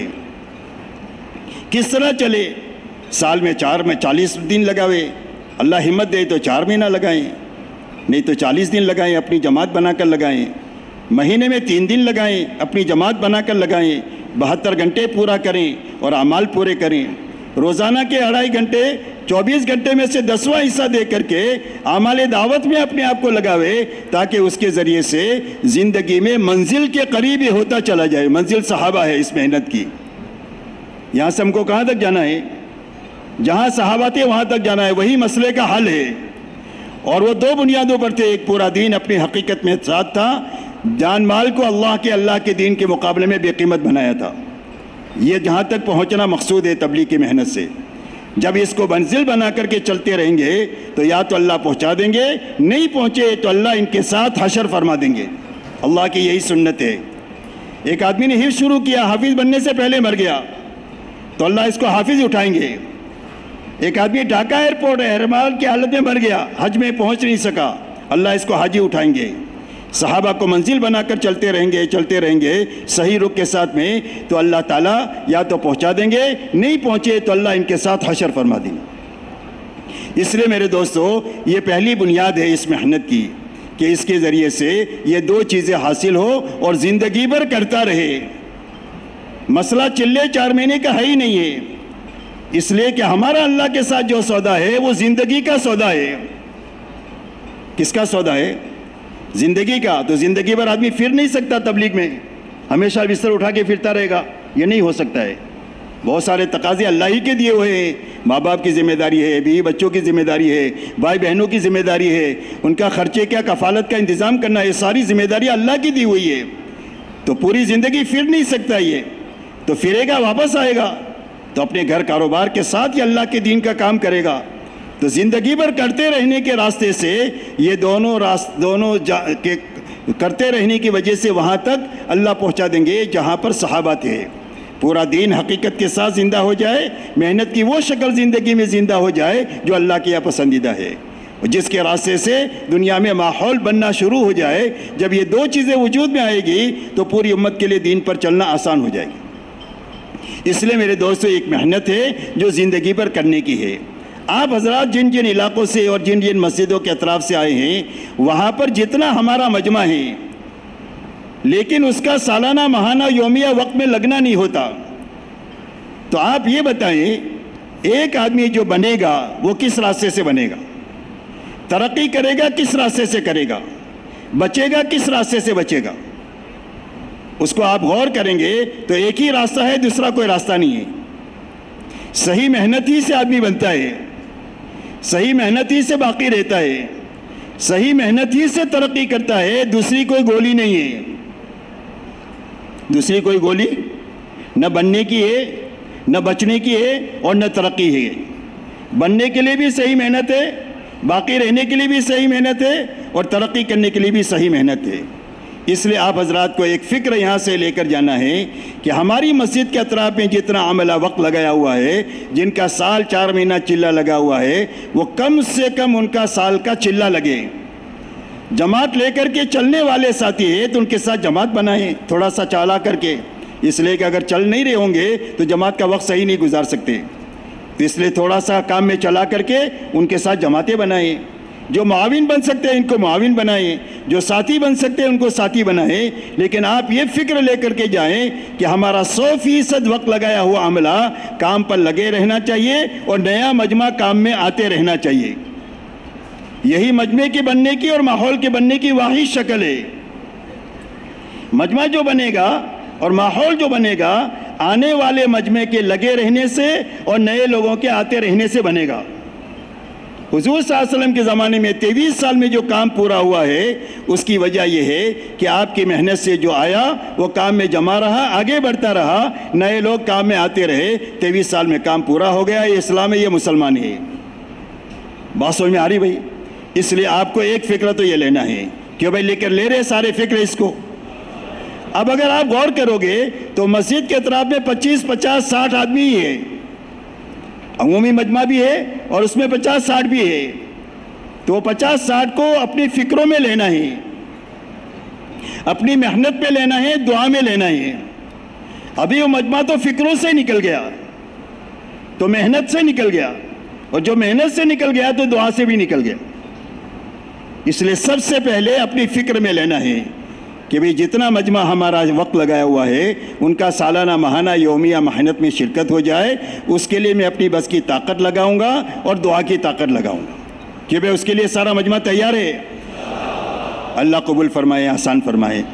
اسی کے ساتھ میرے دوستو دوسری بات یہ ہے، جب آپ اس کو سامنے رکھ کر کرو گے تو اس وقت میں آپ کی سالانہ جتنی جماعتیں نکل رہی ہے، 4 مہینے چلے کی، اندرون بیرون کی، 3 دن چلے کی جتنی جماعتیں نکلی رہی ہے، اگر یہ مجمع وقت لگانا شروع کر دے گا تو انشاءاللہ جتنی ہو رہی ہے اس سے کئی گنا زیادہ جماعتیں بڑھ جائے گی، جو مقصد تک پہنچنے کے لیے معاون بن جائے گی۔ اس لیے ایک فکر تو آپ کو یہ لینا ہے۔ دوسرا میرے محترم دوستو فکر یہ لینا ہے کہ جتنا کام اس وقت میں ہو رہا ہے ہماری مسجد سے لے کر عالم میں جانے کے لیے جماعتوں کا، وہ سارا کام صحیح ہونا چاہیے اور پورا ہونا چاہیے۔ مسجد میں ہمارا کام جو ہو رہا ہے مسجد وار جماعت کی شکل میں، تو اس کی جو ترتیب ہے وہ ترتیب صحیح ہو جانی چاہیے اور پوری ہونی چاہیے۔ پوری ہونے کے معنی یہ ہے کہ مشورہ صحیح ہو، پورا ہو۔ مشورے کے صحیح ہونے کے معنی کیا ہے؟ مشورے کے صحیح ہونے کے معنی یہ ہے کہ مشورے کے جتنے امور ہیں ان کی کارگزاری اچھی طریقے سے آ جائے، جس میں بیٹھنے والوں کو کام کا حوصلہ ملے۔ کام کا حوصلہ کب ملے گا؟ جب کام کی کارگزاری آئے گی تو حوصلہ ملے گا۔ اگر ہر جماعت یہ سنائے گی گئے تھے ملانی، گئے تھے ملانی، گئے تھے ملانی، تو کہ وہ کام کا حوصلہ بنے گا کہ ختم ہو جائے گا؟ بولو، کہ وہ کارگزاری ایسی آئے کہ ہر آدمی یہ کہے، ہر جماعت کہ گئے تھے ملانی، آج نہیں جا سکے کل کریں گے، تو اس سے کام کا حوصلہ بنے گا کہ کم ہوگا؟ اس لیے میرے دوستو ایک تو کام کے راستے سے ایسا حوصلہ پہ آئے کارگزاری میں کہ کام کرنے والوں کو کام کا حوصلہ ملے۔ دوسری بات میرے دوستو یہ ہے کہ مشورے میں ہماری محنت کے کچھ امور وقتی ہے، کچھ دائمی ہے۔ وقتی امور میں بیمار کی عیادت ہے، محلے میں جو مسلمان بیمار ہے اس کا حق ہے کہ اس کی عیادت کی جائے۔ کوئی میت ہو گئی ہے اس کی تعزیت کی جائے، کوئی جماعت میں گیا ہوا ہے تو اس کے گھر کی دیکھ بھال کی جائے، مرد ہیں تو مرد جائے، مرد نہیں ہے تو سمجھدار عورتیں جا کر گھر کے حال احوال کا تفقد کریں۔ جماعت نکل رہی ہے تو اس کو وصول کیا جائے، اس کو روانگی کی بات سمجھائی جائے، جماعت واپس آ رہی ہے تو اس کی کارگزاری لی جائے اور اس کو واپسی کی بات سمجھائی جائے۔ یہ سارے وقتی تقاضے ہیں جو روز نہیں ہوتے۔ دائمی تقاضا جو ہے وہ ہر گھر ہر فرد کی ملاقات ہے، کہ محنت کا ایسا نظام قائم ہو جائے کہ 15-20 دن ہوتے ہوتے مسجد کے اطراف میں جتنے ایمان والے رہتے ہیں ان سب کی ملاقات ہو جائے، اور ان ملاقات میں سب کے سامنے ایمان کی بات کرنا ہو جائے، دین میں کامیابی سمجھانا ہو جائے، بے دینی میں ناکامی سمجھانا ہو جائے، اور آخرت سمجھانا ہو جائے، اور ان کو اللہ کے راستے میں نکلنے کے لیے 4 مہینے سے لے کر مسجد کے کسی نہ کسی عمل کے لیے ان کو تیار کیا جائے۔ تو یہ دائمی تقاضا ہے کہ 15-20 دن ہوتے ہوتے یہ اس کے اندر میں سب کی ملاقات ہو جاوے۔ جب آپ ایک آدمی کی آج ملاقات کر کے 1 سال کے بعد اس سے ملیں گے تو ملاقات کا اثر باقی ہوگا کہ ختم ہو گیا ہوگا؟ بھائی وہ بھی بھول جائے گا، آپ بھی بھول جائیں گے کہ کیا ہوا۔ جب 15-20 دن میں ایک آدمی کی ملاقات ہوگی تسلسل کے ساتھ، موقع محل کی رعایت کے ساتھ میں، تو تعمیری کام ہوگا۔ کسی بھی جگہ پر اتنا کھودنا چاہیے کہ آپ پانی تک پہنچ جائے۔ اگر آپ نے یہاں تھوڑا کھودا، تھوڑا یہاں کھودا، تھوڑا یہاں کھودا، قیامت تک کھودتے رہے، پانی تک پہنچنا ہی نہیں ہوگا۔ اس لیے تعمیری کام کی یہ شکل ہے کہ ایسا محنت کا نظام بنایا جائے کہ 15-20 دن مہینہ ہوتے ہوتے آخری درجے میں، بھائی موبائل بند کریں، بھائی موبائل بند کریں، مسجد کے اطراف کے سارے ایمان والوں کی ملاقات ہو جائے، اور ان ملاقات میں یہ بنیادی باتیں سمجھائی جائے صرف تشکیل نہ کی جائے کہ 3 دن کا کیا ہوا، چلے کا کیا ہوا، 4 مہینے کا کیا ہوا، یہ آخری درجے کی بات ہے۔ پہلے ایمان کو بتایا جائے، دین میں کامیابی سمجھائی جائے، بے دینی میں ناکامی سمجھائی جائے، آخرت سمجھائی جائے۔ نکلنے والے کے ذہن میں یہ ہونا چاہیے کہ میں اس لیے نکل رہا ہوں، نکالنے والے کے ذہن میں یہ ہونا چاہیے کہ میں اس مقصد کے لیے اس کو نکال رہا ہوں۔ اس لیے کہ نکلنا اس وقت میں کام بنے گا جب اس مقصد کے لیے نکلنا ہوگا۔ اور اگر یہ مقصد فوت ہو جائے تو میرے دوستو، دنیا میں پھرنے کی کمی نہیں ہے۔ پیدل سے لے کر ہوائی جہاز تک کروڑوں لوگ پھر رہے ہیں، کوئی 1 گھنٹے کے لیے اور کوئی سالوں کے لیے لوگ پھر رہے ہیں۔ پھرنے کی کوئی کمی نہیں ہے، پھرنا ان بنیادوں کے لیے ہے۔ اس لیے یہ بنیادیں سمجھا کر ہر آدمی کو اللہ کے راستے میں نکلنے کے لیے تیاری کرنا۔ اس میں اگر آپ کی ہر مسجد کے سامنے کوئی محنت کے تقاضے طے کیے ہوں گے آپ نے مسجد کی سطح سے کہ بھئی اس سال ہماری مسجد سے 4 مہینے کی 1-2 جماعتیں جانی چاہیے۔ الحمدللہ اتنا بڑا عملہ ہمارے پاس میں ہے۔ 4 مہینہ ہمارے کام میں بنیادی حیثیت رکھتا ہے۔ اگر 4 مہینہ صحیح لگا دے گا تو اللہ زندگی کا رخ بھی صحیح کر دیں گے، فکر بھی بدلی کر دیں گے۔ تو 4 مہینے کی جماعت تو بننی چاہیے، اور مجمع نیا کام میں آتے رہنا چاہیے۔ نیا کام میں آئے گا تو کام میں جماؤ پیدا ہوگا، کام کے حوصلے بنیں گے۔ اور اگر پرانے ایک دوسرے کی شکل دیکھتے رہیں گے سالہ سال تک تو ان کے کام کے حوصلے اندر سے مر جائیں گے۔ حوصلوں کے بنتے رہنے کا راستہ نئے مجمع کا روز کام میں آنا ہے۔ تو 4-4 مہینے کی جماعتوں کی بنیادیں ہوں۔ جتنی جماعتیں چلے کی بن سکتی ہے اس کو سامنے رکھ کر ہماری مسجد وار جماعت کام کو سوچیں کہ بھئی سال میں 10 جماعتیں جا سکتی ہے تو 10 جماعتوں کو سوچیں، 5 جماعتیں جا سکتی ہے، جماعت لے کر چلنے والے ہیں تو 5 جماعتوں کو سوچیں، مہینے اس کے طے کریں، 3 دن کے لیے ہفتے طے کریں کہ بھئی اس ہفتے میں اتنی ساتھی جائیں گے، اتنی جماعتیں جائیں گے، دوسرے ہفتے میں اتنے جائیں گے۔ 100% ایمان والوں کو دین کی ضرورت ہے۔ جس کو دین کی ضرورت ہے اس کو دین کی محنت کی ضرورت ہے۔ تبلیغی جماعت کوئی گروپ نہیں ہے اور کوئی پارٹی نہیں ہے، یہ ایک محنت ہے جو پوری امت کو کرنی ہے، اس لیے کہ امت دین کے لیے ضروری ہے سب کے لیے، اور محنت بھی سب کے لیے ضروری ہے۔ دنیا کا کوئی کام بغیر محنت کے نہیں ہوتا، ایسا دین کا کام بھی بغیر محنت کے نہیں ہوتا۔ اس لیے میرے دوستو، اپنی مسجدوں میں کام کے تقاضے پیدا کیے جائے استعداد کو سامنے رکھ کر، اور اس کے بعد اس کو پورا کرنے کے لیے محنت کے راستے سے اس کی تکمیل کی جائے۔ جب آپ نے مسجد میں کام کو سوچا ہوگا تو اب آپ کی جماعتیں جو ملاقاتوں میں جائے گی، ہفتہ واری گشت میں آپ جو بات کریں گے، یا آپ 3 دن میں نئے نئے لوگوں کو لے کر کے جائیں گے، یا مستورات میں جب آپ 2 مہینے میں بیان کریں گے، اس میں وہ باتیں قوت کے ساتھ آنا شروع ہوگی کہ بھئی ہماری مسجد میں فلانے مہینے میں 4 مہینے کی جماعت جا رہی ہے، اس کے لیے کون کون تیار ہے۔ روزانہ کی ملاقات میں 4 مہینے کی جماعتیں مکمل کرنے کا فکر پیدا ہو جائے گا۔ 3 دن کے لیے لوگوں کو نئے نئے لے کر جائیں گے، اچھا وقت گزروانے کے بعد آخر دن میں 4 مہینے کی تشکیل کریں گے، چلوں کی تشکیل کریں گے۔ مستورات میں آپ بیان کریں گے تو اس میں آخر میں کہہ سکتے ہیں کہ اپنی مسجد سے فلانے وقت میں 4 مہینے کی جماعت جاری ہے، آپ اپنے گھر کے مردوں کو 4 مہینے کے لیے اس میں روانہ کریں۔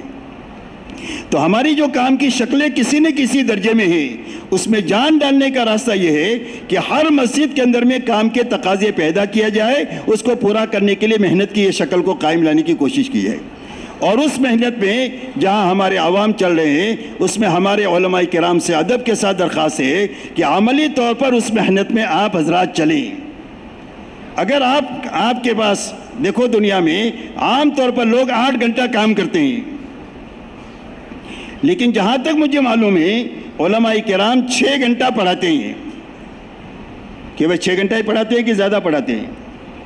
6 گھنٹہ پڑھاتے ہیں۔ آپ 4-6 گھنٹہ مطالعے کا نکال دو، کتنا ہو گیا؟ 12 گھنٹہ ہو گیا، 10-12 گھنٹہ۔ آپ جو ہے وہ 7-8 گھنٹہ سونے کے لیے نکال دو، کتنا ہو گیا؟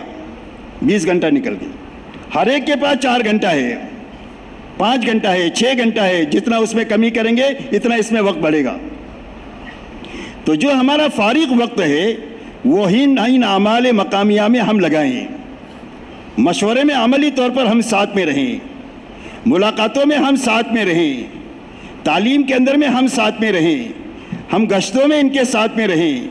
3 دن میں ہم جا سکتے ہیں، انتظامیہ کی طرف سے اجازت ہے، تو اپنے ساتھ 3 دن کی جماعت بنا کر اچھا کام کرا کے ان کو کام کے آدمی بنا کر کے ہم لائیں۔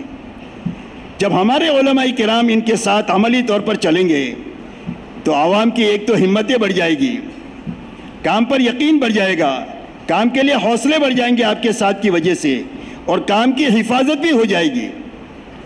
کام میں بعض مرتبہ سرپرستوں کی کمی کی وجہ سے یا علماء کی کمی کی وجہ سے بعض مرتبہ کوئی کمی آ جاتی ہے، تو آپ کے ساتھ کی وجہ سے وہ کمی دور ہو جائے گی۔ مولانا الیاس صاحب رحمۃ اللہ علیہ کا سب سے بڑا فکر یہ تھا کہ عوام آئیں، اس کے ساتھ عوام کو سنبھالنے والے علماء آئیں۔ مولانا علی میاں صاحب رحمۃ اللہ علیہ نے ایک مرتبہ مولانا سے پوچھا آپ کی کیسی طبیعت ہے؟ فرمایا میری طبیعت کو پوچھتے ہو، تمہارا بیمار کیا ہوا ہوں، اگر تم آ جاؤ تو میری ساری بیماری ختم ہو جاوے۔ مجمع آ رہا ہے، سنبھالنے والے نہیں آ رہے۔ انہوں نے لکھا ہے کتاب میں کہ جب کوئی عالم آتے تھے مولانا سے ملنے کے لیے تو مولانا اپنی ساری بیماری کو بھول جاتے تھے اور پوری قوت سے بیٹھ کر ان سے بات کرتے تھے، آدھا پونا گھنٹہ اپنا کام ان کے سامنے پوری قوت سے پیش کرتے تھے، اور جب اٹھ کر چلے جاتے تھے تو نڈال ہو کر گر جاتے تھے۔ ان کی جان علماء تھے، وہ سمجھتے تھے کہ اس کام کے اہل علماء ہیں اور عرب ہے، کہ امت کرتے کرتے اہل تک اس کام کو پہنچا دے۔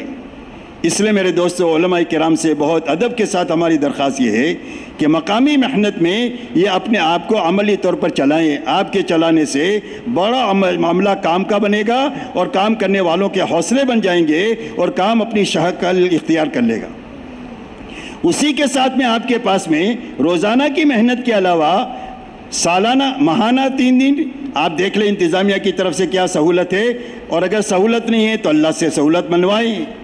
ہم تو کوئی بھی مسئلے کو اللہ کے سامنے رکھیں گے، جب اللہ کی طرف سے سینکشن ہو جائے گا وہ، تو انتظامیہ خود آپ کو کہے گی کہ آپ بھی 3 دن جا سکتے ہیں، صرف آپ کی پڑھائی کا حرج نہ ہو، اس کا انتظام آپ کر لیں۔ سال میں آپ کے پاس میں چھٹی ہوتی ہے 40 دن کی، 2 مہینے کی، ان چھٹی میں ہم چلہ لگا سکتے ہیں، اپنی مسجد کے اطراف کی جماعت بنا کر ایسی جگہوں پر جائیں جہاں پر کام کی ضرورت ہے۔ کھانا بھوکوں کے لیے ہوتا ہے، پیٹ بھروں کے لیے نہیں ہوتا۔ کھانا کس کے لیے ہوتا ہے؟ بھوکے کے لیے۔ تو ہمارے کام کے اصل میدان وہ امت کے وہ طبقات ہے جو دین سے جاہل ہے، دنیاوی اعتبار سے غریب ہے۔ یہی لوگ باطل کا شکار ہو جاتے ہیں، اور یہی لوگ ارتداد کا شکار ہو جاتے ہیں جہالت اور افلاس کی وجہ سے۔ تو ایسے لوگوں میں جانا، مان کر جانا کہ ایسے علاقوں میں جائیں گے، بھلے وہاں سہولت کم ہو، بھلے وہاں نصرت کم ہو، لیکن ان علاقوں میں جا کر ہم امت کا صحیح حال دیکھیں گے، اس لیے کہ کسی بیمار کی فائل کو دیکھنے سے وہ بات نہیں پیدا ہو سکتی ہے جو کسی بیمار کو تڑپتا ہوا دیکھتے ہوئے ہماری حالت بن سکتی ہے۔ اس لیے اپنے اندر میں وہ قوت پیدا کرنے کے لیے درد و غم جو اس کام کی جان ہے، اللہ تعالیٰ نے سب سے زیادہ فکر حضور صلی اللہ علیہ وسلم کو دیا تھا۔ وہ فکر سارے صحابہ کے حصے میں آیا، اور ان میں سب سے زیادہ ابو بکر کے حصے میں آیا رضی اللہ تعالیٰ عنہ کے۔ اس لیے حضرت ابو بکر سے اللہ نے بڑا کام لیا۔ آپ کے وصال پر آپ جانتے ہیں کیسے حالات پیدا ہوئے، ان حالات کو سنبھالنے والے حضرت ابو بکر کی وہ فکر ہے جس فکر نے وہ امت کو سنبھال لیا، اور 2 سال میں امت کو وہاں پر چھوڑ کر گئے جہاں پر حضور صلی اللہ علیہ وسلم چھوڑ کر گئے تھے۔ مولانا الیاس صاحب سے کام لینے کی بڑی بنیاد ان کا فکر ہے، اور ان کی بے چینی اور بے قراری ہے۔ اور یہ شاعر اکثر پڑھا کرتے تھے، کسی کی شب وصل سوتے کٹے، کسی کی شب ہجر روتے کٹے، الہی میری شب کیسی نہ سوتے کٹے نہ روتے کٹے۔ ایک غم تھا جو ان کو کھا رہا تھا، جس پر اللہ نے اتنا بڑا کام ان سے لیا۔ اس لیے میرے دوستو، ایسی جگہوں پر جا کر ہم اپنا چلہ لگائیں اور اپنے ساتھیوں کو کام کے بنا کر کے لائیں، اس لیے کہ آدم سازی بہت بڑا کام ہے۔ حضور صلی اللہ علیہ وسلم نے 23 سال میں خود کام کرتے ہوئے اپنا بہترین عملہ بنایا ہے جو آپ کی زندگی کا آئینہ تھا۔ اس لیے آپ حضرات سے ہماری یہ درخواست ہے۔ اسی کے ساتھ میں میرے دوستو اور تقاضے بھی علماء سے متعلق ہے، اور وہ تقاضا بیرون میں ہر جماعت کے ساتھ میں 2 عالم کا ہونا ہے۔ اس لیے کہ بیرون میں جو جماعتیں بھی جا رہی ہے وہاں بہت سارے علماء وہ ہے جو بہت جگہ دنیا میں پڑھنے پڑھانے کا نظام ہے، وہاں سے پڑھے ہوئے لوگ ہوتے ہیں، ہمارے ماحول سے وہ بہت دور ہے، اور یہ کام جو ہے وہ مروجہ جتنے دینی خدمات ہے اس سے ہٹ کر کے ہے۔ تو جب یہ کام ان کے سامنے آتا ہے تو ان کو اشکال پیدا ہوتا ہے کہ نیا کام کہاں سے لائے۔ اگر علماء اس جماعت میں ہوں گے تو وہ ان کو مطمئن کر سکتے ہیں کہ سیرت سے اس کام کا یہ تعلق ہے۔ اگر وہ علماء مطمئن ہو جاتے ہیں تو پوری قوت سے کہہ دیتے یہ کام حق ہے، ساتھ دو، تو پورا ملک معاون ہو جاتا ہے۔ اور اگر اللہ نہ کرے کسی جماعت میں کوئی سمجھدار عالم نہیں ہوئے اور وہ بات سمجھا نہیں سکے تو کہہ دیں گے کہ یہ کام صحیح نہیں ہے، وہ کہیں گے کہ بھئی یہ بدعت ہے، ان کے ساتھ نہ ہو، تو پورا ملک آپ کے ہاتھ سے تعاون ختم ہو جائے گا۔ اس لیے میرے دوستو ایک بڑا تقاضا یہ ہوتا ہے کہ جو جماعتیں بنیں، اتنی جماعتوں میں کم سے کم 2 عالم ہونا چاہیے۔ اب ہم دیکھیں کہ ہم جا سکتے ہیں کہ نہیں جا سکتے۔ نہیں جا سکتے تو اللہ کے سامنے پیش کریں کہ اللہ یہ تقاضا آیا ہے، اگر میرے لیے بہتر ہے میری آخرت بنانے کے لیے اور میرے لیے آسانی پیدا ہو سکتی ہے، آپ آسانی پیدا فرما دے، یا اس جماعت کی تکمیل کا کوئی انتظام آپ کر دے تاکہ میرا اس میں حصہ ہو جائے، تاکہ محنت میں ہاتھ بٹانے کے راستے سے، دعا کے راستے سے اور ترتیب میں ہاتھ بٹانے کے راستے سے۔ اس لیے میرے دوستو یہ تقاضے متعلق ہے علماء سے، بیرون کی جماعتوں میں 4 مہینے کی جماعتوں کے، چلے کی جماعتیں اپنے یہاں سے بنانے کی، چھٹیوں میں 3 دن کی جماعتوں کو بنانے کے اعتبار سے روزانہ کی محنت میں مشورہ ہے، تعلیم ہے، اسی کے ساتھ روزانہ کی محنت میں ہر گھر ہر فرد تک جانا ہے۔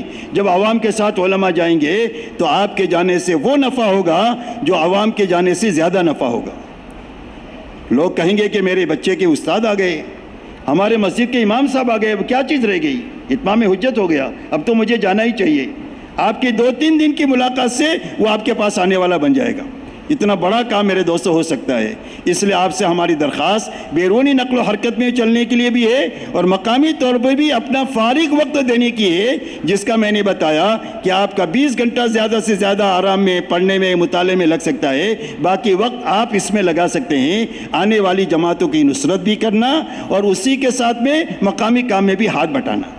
کہ بھئی اس کے لیے سب لوگ تیار ہیں؟ اللہ تعالیٰ آسان فرمائے، قبول فرمائے۔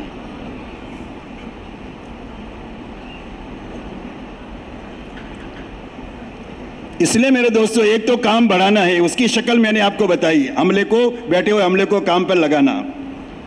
دوسرا کام کو صحیح کرنے کے لیے مشورے کے عمل کو صحیح کرنا، کہ جو تقاضے بھی سامنے آئے ہیں وقتی اور دائمی، وقتی تقاضے کے لیے آپ ساتھیوں پر تقسیم کریں، اس جماعتوں کے اصول کے لیے جماعت بنائیں۔ کسی آدمی جماعت میں جانے والے کے گھر پر اس کے تفقد احوال کے لیے سمجھدار ساتھیوں کو طے کریں۔ کوئی بیمار ہے اس کی عیادت کے لیے ساتھی طے کرے۔ سارے ساتھیوں کو کام ملنا چاہیے۔ جب سارے ساتھی کام کریں گے تو کام کے بنیں گے، اور کام 1-2 آدمی کے ہاتھ میں رہے گا تو کام بانجھ ہو جائے گا۔ کام مر گیا آدمی تو کیا ہوا، کام رک گیا۔ نقل مکانی کر دیا تو کام رک گیا، معذور ہو گیا تو کام رک گیا۔ تو کام رکنا نہیں چاہیے، وہ اسی وقت میں چلتا رہے گا جب کام ایک مجمع کے ہاتھ میں ہو، اور مجمع کام کا اس وقت بنے گا جب سارے کام سارے ساتھی کریں گے۔ وقتی جو تقاضا، دائمی جو تقاضا ہے وہ ہر گھر ہر فرد سے ملنا ہے۔ اس کا نظام آپ کو یہ بنانا چاہیے کہ 2-2 ساتھیوں کی جماعت بنا دیں۔ ایک اچھا بات کرنے والا ہو، ایک سمجھدار ہو جو بات کو سمجھ سکے یا سیکھ سکے، اس کو اس کے ساتھ میں نئے آدمی کو طے کر دیں۔ گھروں کو تقسیم کر دیں۔ آپ مسجد کے اطراف میں 500 گھر ہیں، آپ کے پاس میں 10 ساتھی ہیں، 2-2 ساتھیوں کی آپ نے جماعت بنا دیا تو کتنی جماعت بن گئی بھائی؟ 5 جماعتیں بن گئی۔ اگر 500 جماعتوں کو اگر آپ 5 جماعتوں پر تقسیم کریں گے تو ایک جماعت کے حصے میں کتنے آئیں گے؟ 100 گھر آئیں گے۔ تو اس طریقے سے گھروں کو بھی تقسیم کریں، جماعت کو بھی تقسیم کریں۔ اگر آپ تقسیم کریں گے تو روز آپ کو جماعت بنانے کی محنت نہیں کرنی پڑے گی۔ جماعت تو بنی بنائی ہے اور ہر جماعت کو کام بھی معلوم ہے۔ کل کی کارگزاری جو وقتی تقاضے تھے اس کی ہو گئی، روزانہ کے کام سب کو معلوم ہے، وہ اپنی جماعت میں اپنا کام شروع کر دیں گے۔ اس کے لیے اس طریقے سے آپ کام کو مرتب کریں، اور مرتب کر کے ملاقاتوں کا نظام ایسا بنائیں کہ 1 مہینہ ہوتے ہوتے 100% گھروں کی ملاقات کا نظام ہو جاوے۔ جو آدمی کام کے دنوں میں نہیں مل سکتے ہیں تو چھٹی کے دنوں میں تھوڑا وقت بڑھا کر کے ان کی ملاقاتیں کی جاوے۔ 6 دن میں جتنا کام کرنا چاہیے تھا اس میں 10-20 گھر رہ گئے، تو آپ اتوار کے دن چھٹی ہے یا جمعہ کے دن چھٹی ہے اس وقت میں اس کو کور کریں 1-2 گھنٹہ بڑھا کر کے، تاکہ روز کا کام روز ہوتا رہے۔ آج اپنا اردو قاعدے میں پڑھیں نا، آج کا کام کل پر مت ڈال، تو روز کا کام روز کرنا، یا کم از کم ہفتہ ہوتے ہوتے اپنے کام کی تکمیل کر لینا۔ تو اس طریقے سے یہ کام سارے قابو میں آ جائے۔ وقتی اور دائمی تقاضے یہ اسی وقت میں ہوگا جب ہم روزانہ وقت فارغ کریں گے، کہ بھائی بیٹھ کر مشورے میں باتیں کرنے سے ہو جائیں گے تقاضے پورے؟ کہ بھائی باتیں کرنے سے ہو جائیں گے؟ بغیر وقت فارغ کرے مشورے میں باتیں کرنا ایسا ہے جیسا ورزش کی سائیکل چلانا۔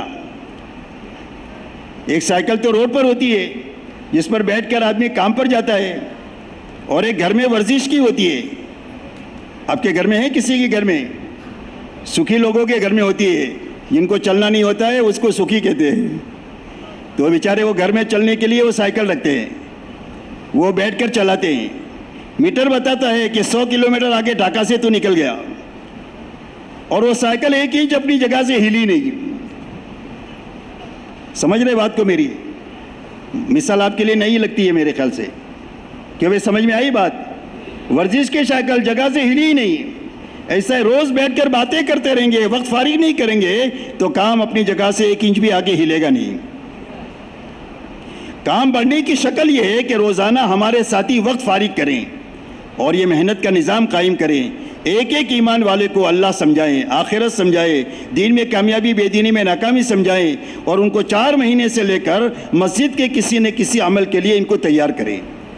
تو ایک تو محنت کا یہ نظام صحیح کرنا ہے جس میں مشورہ صحیح ہو جائے، روزانہ کی تعلیم کا نظام صحیح ہو جائے کہ 100% مسلمان جو مسجد میں آتے ہیں وہ تعلیم میں بیٹھے ہیں۔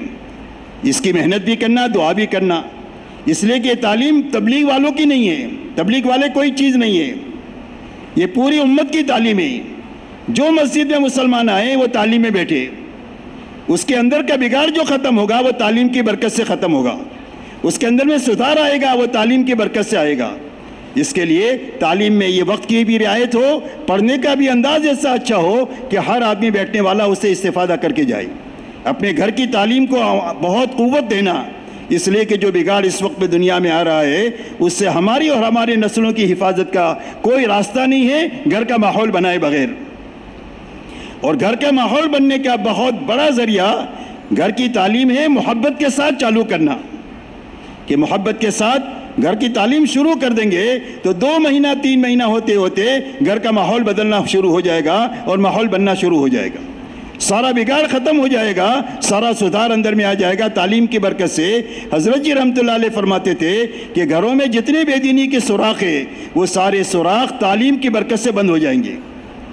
اسی لیے فضائل کے اعمال ہے، فضائل صدقات سے مسیح کی تعلیم کرنا، اپنے گھروں کی تعلیم بھی کرنا، روزانہ 2.5 گھنٹے کے ذریعے سے وقتی اور دائمی تقاضوں کو پورا کرنے کا ایسا نظام بنانا کہ کوئی بھی کام جمع نہیں ہونا چاہیے، روز کا کام روز ہو جانا چاہیے۔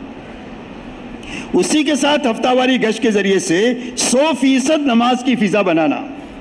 دعوت عبادت کو زندہ کرنے کے لیے ہوتی ہے، دعوت کے لیے نہیں ہوتی، دعوت عبادت کو زندہ کرنے کے لیے ہوتی ہے، اذان نماز کے لیے ہے۔ ایسا ہی ہمارا گشت اس کے لیے ہے کہ ایسے اچھے انداز میں 100% گھروں سے ملنا ہو جائے کہ راستے سے 100% نماز کی فضا بنے، ہر مسلمان مسجد میں آ کر کے نماز پڑھے، ہر بہن اپنے گھر میں اپنے گھر کی مسجد میں نماز پڑھے، 7 سال کے بچے بچی سے لے کر سارے نمازی ہونا چاہیے، گھر میں کوئی بھی بے نمازی نہیں ہونا چاہیے۔ یہ فضا گشتوں کے ذریعے سے بنانی ہے۔ دوسرے گشت کے ذریعے سے ہر اس محلے میں جہاں پر مسجد نہیں ہے یا مسجد ہے لیکن کام کرنے کی کسی بدگمانی کی وجہ سے اجازت نہیں ہے، کسی گھر پر، کسی آفس میں، کسی جھاڑ کے نیچے دوسرے گشت کے ذریعے سے وہاں کے لوگوں کو 3 دن اپنے ساتھ لے کر جانا اور 3 دن اپنے ساتھ لے کر جا کر کے ان کو کام کا بنا کر کے لے کر آنا، یہی 2-3 مہینے کے بعد مقامی کام کرنے والے بن جائیں گے۔ ایسے دوسرے گشت کے ذریعے سے ہر محلے میں مسجد وار جماعتیں بنانا، 3 دن کے ذریعے سے وقت پورا کرنا، اعمال پورے کرنا، 3 دن میں 72 گھنٹے ایک تو پورے کرنا، دوسرا ہر جانے والی جماعت کو پورا کام سمجھا کر بھیجنا۔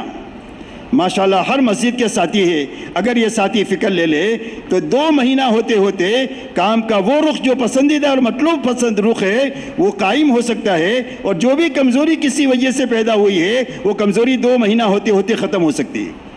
اس کے لیے سمجھائش کا نظام قابو میں لانا کہ ایک تو 72 گھنٹے پورے لگائیں، اس کے لیے جماعت کے نکلنے کا وقت صحیح کرنا۔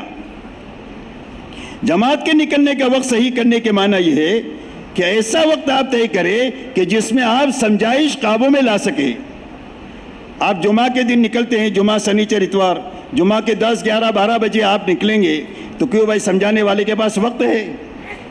جانے والی جماعت کے پاس وقت ہے سمجھنے کے لیے؟ نہ سمجھانے والے کے پاس وقت ہے نہ سمجھنے والے کے پاس وقت ہے. تو نکلنے کا وقت آپ صحیح کر دیں گے تو یہ چیز قابو میں آ جائے گی. اس کے لیے آسان شکل یہ ہے کہ جمعہ سنیچر اتوار نکلتے ہیں، آپ رات کو ضروریات سے فارغ ہو کر نہا دھو کر سامان کے ساتھ مسجد میں آ جائے، اعتکاف کی نیت سے رہے اور رات کو اٹھ کر اللہ سے تہجد پڑھے. فجر کے بعد میں سنانے والے کے پاس بھی ٹائم ہے، سننے والوں کے پاس بھی ٹائم ہے. پوری اچھی طریقے سے کام سمجھایا جائے. کام سمجھانے کے معنی یہ ہے کہ جتنے اس محنت میں اعمال ہے وہ پورے اعمال سمجھائے جائے، انفرادی بھی اجتماعی بھی. جس میں سمجھانے کی بات یہ ہے کہ 6 نمبر سمجھائے جائے کہ 6 نمبر اگر ہماری زندگی میں آ جائیں گے تو دین بھی آ جائے گا، دین کی محنت کی صحیح شکل بھی آ جائے گی اگر حقیقت کے ساتھ آ جائے. اتنے جامع صفات ہے، 6 صفت 6 سمندر ہے. پورا دین نہیں ہے لیکن پورے دین پر آنے کی طاقت اللہ نے 6 نمبر میں رکھی ہے. امت میں جتنے اختلافات ہیں اس کے ختم کرنے کی طاقت 6 نمبر میں ہے. 6 نمبر کام کرنے والوں میں آ جائے، امت میں آ جائے تو سارے اختلافات ختم ہو کر امت ایک اور نیک بن جائے گی. جو عمل بھی 6 نمبر کی رعایت کے ساتھ کیا جائے گا وہ عمل اللہ کے مقبول ہو جائے گا. اس لیے 6 صفات زندگی میں لانے کے لیے اعمال دعوت، ان کو سمجھانا. دعوت ہے، تعلیم ہے، ذکر عبادت ہے، خدمت اور اخلاق ہے کہ یہ اعمال ہے، اس میں اپنے زیادہ سے زیادہ وقت لگانا ہے. آپ کے 24 گھنٹے میں 8 گھنٹہ سونے کا نکال دو، 2 گھنٹہ کھانے سونے کا اور ضروریات کا نکالو، نہانے دھونے کا. ہر جماعت کے بعد 14 گھنٹہ ہے، وہ 14 گھنٹہ ان اعمال میں لگنا چاہیے. کس میں لگنا چاہیے؟ ہر قسم کی لایانی سے بچتے ہوئے. جماعت میں نکلنے کے زمانے میں صرف اللہ ہونا چاہیے، نبی ہونا چاہیے اور آخرت ہونا چاہیے. اس کے علاوہ کوئی چیز نہیں ہونی چاہیے. اس کے علاوہ یہ 3 بنیادوں کو سامنے رکھ کر اپنا 3 دن لگانا. جب 3 دن صحیح لگا دے گا تو اللہ اس کا نفع یہ دیں گے کہ 3 دن میں اس کو توبہ دیں گے. 3 دن صحیح لگا دے تو اللہ توبہ دیں گے، اور توبہ بہت بڑی نیکی ہے. پورے اسلام کی عمارت توبہ پر قائم ہو جائے گی. اس لیے اچھا وقت لگانے کے لیے ان اعمال کو سمجھانا، ان کی انفرادی اجتماعی دونوں شکلیں سمجھانا. بچنے کی چیزوں میں سوال سے لے کر لایانی تک جو غلط زندگیوں میں عادتیں بنی ہوئی ہے یا غیر ضروری عادتیں بنی ہوئی ہے، اس کے نکالنے کی فکر جماعت کو دلائی جائے کہ 24 گھنٹے میں اپنے کو انہی اعمال میں لگنا ہے، ہر قسم کی لایانی سے بچتے ہوئے لگنا ہے. ہر جماعت رات کو سونے سے پہلے اپنا محاسبہ کرے. ہر آدمی، امیر صاحب نہیں، یہ بچوں کا مدرسہ نہیں ہے، یہ سمجھدار لوگوں کا پڑھنے پڑھانے کا نظام ہے، سیکھنے سکھانے کا نظام ہے. تو ہر آدمی اپنی فکر سے اپنا محاسبہ کریں کہ جتنے انفرادی اجتماعی اعمال تھے پورے ہوئے یا رہ گئے. پورے ہوئے تو شکر کرے، کمی رہ گئی ہے تو تلافی کرے. تلافی نہیں ہو سکتا ہے تو سچی پکی توبہ کرے. جس عمل کے ہونے کی خوشی نہ ہو اور جس کے چھوٹنے کا غم نہ ہو وہ کام نہیں ہوتا. اور اللہ کی طرف سے جتنے وعدے ہیں وہ کام پر وعدے ہیں. اس لیے اچھی طرح یہ سمجھانا، کرنا بھی سمجھانا، بچنا بھی، سوال سے لے کر لایانی تک ساری چیزوں سے سمجھانا. یہ پہلی بنیاد ہے تبلیغ میں نکلنے کی. دوسری بنیاد میرے دوستو یہ ہے، فکر کو بدلنے کے لیے 2 محنتیں سمجھانی ہے ہر جماعت کو کہ ہم جو جماعت میں پھر رہے ہیں وہ تقریر کرنے کے لیے نہیں پھرتے. مولانا الیاس صاحب رحمۃ اللہ علیہ فرماتے تھے کہ تقریر کی حیثیت ہمارے کام میں ایسی ہے جیسے زبان کی حیثیت آدمی کی باڈی میں ہے کہ بھئی باڈی کتنے کلو کی ہے؟ 70 80 100 150 کلو کی باڈی ہوتی ہے. اور زبان کتنے کلو کی ہوتی ہے بھائی؟ 100 کلو کی. گرام کی ہوتی ہے، مجھے تو کسی نے بتایا اتنے تولہ ہوتی ہے. تو چند تولہ زبانیں، یہی حیثیت ہمارے بیان کی ہمارے کام میں ہے. بیان تھوڑا کریں گے، فرمایا اس کے پہلے دل کی طاقت لگے بے چینی بے قراری کی، پھر تھکنے کی طاقت لگے، اس کے بعد زبان کھولے. جب تھکنے کی طاقت لگے گی، دل کی بے چینی بے قراری کی طاقت لگے گی، اس کے بعد چند بول بولے گا وہ دل تک جائیں گے. عمل کا دائیا بھی پیدا ہوگا، علم میں بھی ترقی ہو جائے گی. اور جب لوگوں کو نفع ہونا شروع ہوگا تو جوک در جوک لوگ کام کی طرف مائل ہوتے چلے جائیں گے. اس لیے میرے دوستو اپنے کو ہی ہر جماعت کو یہ سمجھانا ہے کہ اپنے آپ کو بنانے کے ساتھ اپنا فکر صحیح کرنے کے لیے 2 لائن کی محنت کرنے کے لیے ہم پھرتے ہیں کہ ہر فرد امت میں نقل و حرکت زندہ ہو. اس کے لیے ہر گھر ہر فرد پر جانا. اس لیے کہ جماعت کوئی صندوق میں نہیں ہے کہ تالا کھول کر جماعت نکال دے گی. جماعت نکالنے کے لیے بہت پاپڑ بیلنا پڑتے ہیں, بہت تھکنا پڑتا ہے, بہت صلاۃ الحاجہ پڑھنا پڑتا ہے, بہت صدقہ کرنا پڑتا ہے, بہت پسینہ بہانا پڑتا ہے, جب جا کر جماعت نکلتی ہے. اور یہی آدمی کے بنانے کا ذریعہ ہے. اس لیے نقل و حرکت بڑھانے کی محنت سمجھانا. ہر جگہ مسجدوار جماعت نہیں ہے تو بنانے کی محنت سمجھانا کہ کس طریقے سے بنے گی. بنی ہوئی جماعت کو کام پر لگانے کی محنت سمجھانا کہ اس میں جو کمزوری ہو وہ 3 دن میں دور کر کے آپ کو وہاں سے آنا ہے, اس کی فکر کرنا ہے, اس کی محنت تدبیر کرنا ہے, اللہ سے دعا مانگنا ہے. چوتھی بنیاد یہ سمجھانی ہے کہ دن بھر ان بنیادوں کو کرتے کراتے ہوئے رات کو اچھا وقت لے کر اللہ کے سامنے نماز دعا میں آہو زاری میں لگنا ہے. یہ چوتھی بنیاد ہے تبلیغ کی. کرنا بچنا پہلی بنیاد ہے, جماعت نکالنے کی محنت کرنا دوسری بنیاد ہے, مسجدوار جماعت بنانا یہ تیسری بنیاد ہے, بنی ہوئی جماعت ہے تو اس کو کام پر لگانا اسی کا حصہ ہے. اور ان 3 بنیادوں کو سامنے رکھ کر دن بھر اپنے آپ کو تھکانا ہے اور رات کو اچھا وقت لے کر اللہ کے سامنے نماز دعا میں آہو زاری میں لگنا ہے. میرے دوستو امت جن حالات سے دوچار ہے اس سے نکلنے کا راستہ دن میں تھکنا ہے, رات کو آنسو بہانا ہے. یہ معمولی چیز نظر آ رہی ہے لیکن یہ بہت طاقتور چیزیں ہیں. اللہ کی نسبت پر تھکنا یہ بہت بڑا کام ہے اور راتوں کو اللہ کے سامنے رونا یہ بڑا کام ہے. آنکھ کے سمندروں کو بجھانے والا یہ عمل ہے. تو یہ دنیا کی بے دینی ختم ہوگی آنسوؤں کی برکت سے اور تھکنے کی برکت سے. ایک مرتبہ ہم لوگ جا رہے تھے کسی جگہ پر, کہ ہمارے اللہ والے, اللہ ان کو غریب رحمت فرمائے, اللہ کو پیارے ہو گئے, وہ فرماتے تھے کہ اس ملک کو جہاں تم جا رہے ہو تمہاری تقریروں سے زیادہ تمہارے آنسوؤں کی ضرورت ہے. اور آج تو پوری دنیا کو آنسوؤں کی ضرورت ہے. پوری دنیا جہالت کی طرف جا رہی ہے تیزی کے ساتھ اور جاہلیت کی طرف جا رہی ہے. اس لیے میرے دوستو یہ ہماری محنت کی بنیادیں ہیں. ہر جانے والی جماعتوں کو یہ باتیں سمجھانا اچھی طریقے سے, واپسی میں اس کی کارگزاری لینا کہ کرنے کے کام ہوئے یا نہیں ہوئے, تفصیل سے, انفرادی بھی اجتماعی بھی. مسجد و جماعت کے نکالنے کی محنت ہوئی یا نہیں ہوئی, نکلی نہیں نکلی یہ نمبر 2 کی بات ہے. کبھی نکلے گی کبھی نہیں نکلے گی, گھبرانے کی بات نہیں ہے. محنت کا نام کام ہے, نتیجے کا نام کام نہیں ہے. حضور صلی اللہ علیہ وسلم طائف تشریف لے گئے, کوئی بھی نتیجہ نہیں ہے, لیکن وہ محنت اللہ کے دربار میں اتنی پسند آ گئی کہ پوری آسمانی دنیا میں ہلچل مچ گئی کہ اللہ کے نبی آپ حکم دے تو ان کو سب کو چٹنی بنا دیں گے. محنت اصل ہے. اس لیے جماعت محنت کرے, کبھی نکلے گی کبھی نہیں نکلے گی. اللہ تعالیٰ علیم حکیم ہے, علم اور حکمت سے کبھی نکال دیتے کبھی نہیں نکلتی.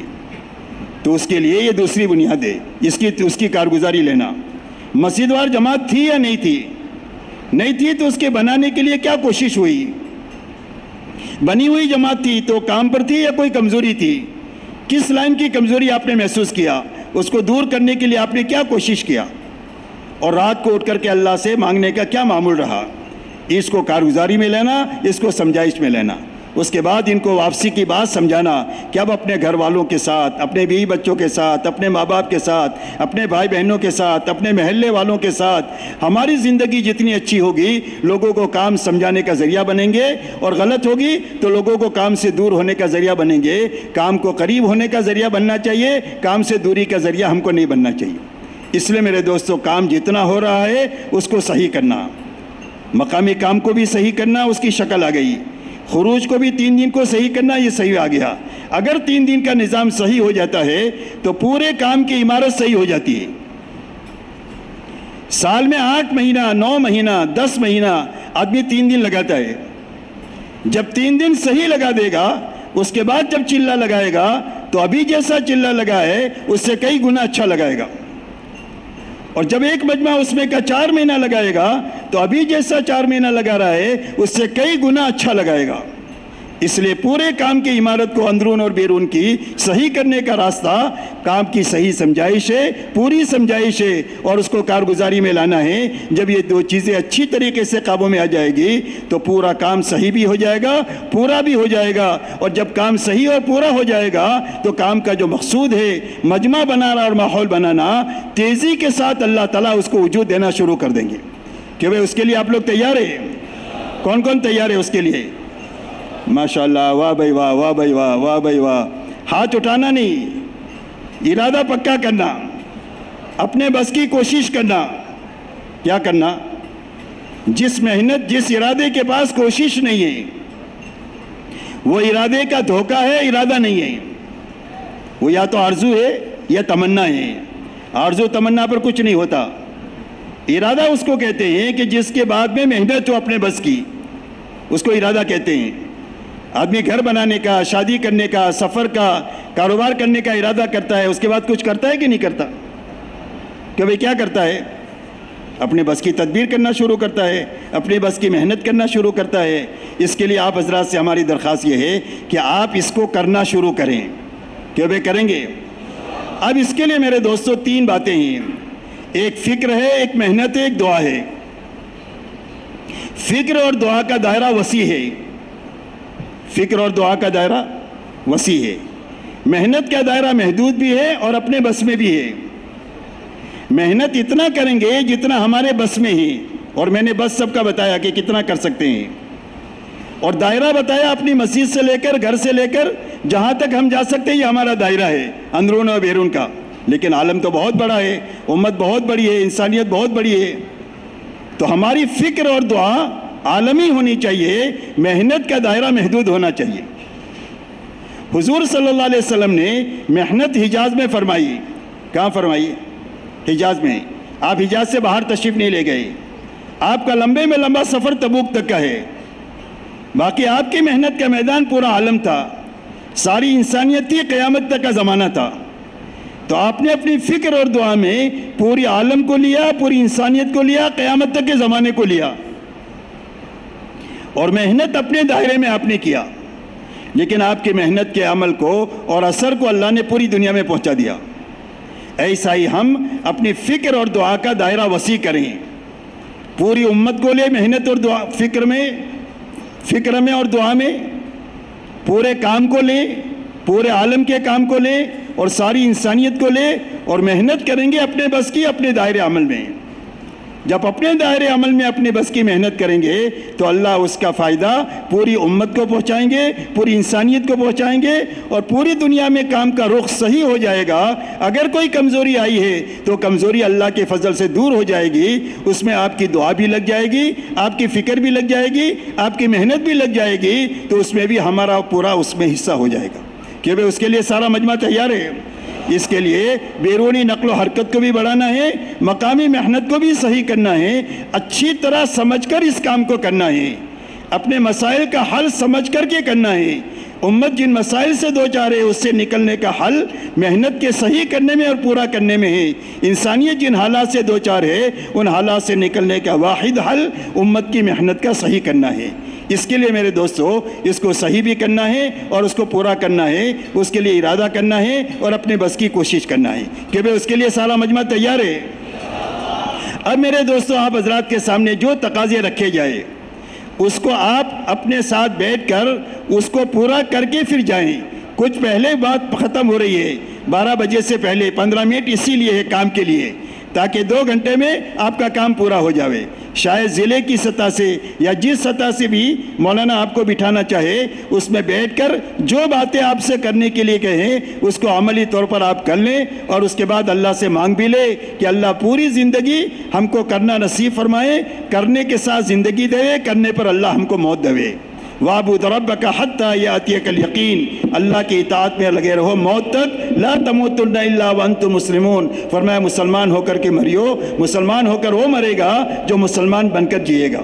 اس لیے میرے دوستو زندگی بھر کا سودا ہے، اور چھوٹی سی زندگی ہے آخرت کے مقابلے میں، اس کو ایسا لگانا ہے کہ اللہ آخرت ہماری اچھے سے اچھی بنا دے، اور کروڑوں انسانوں کی آخرت کے بننے کا اللہ ہم کو ذریعہ فرما دے۔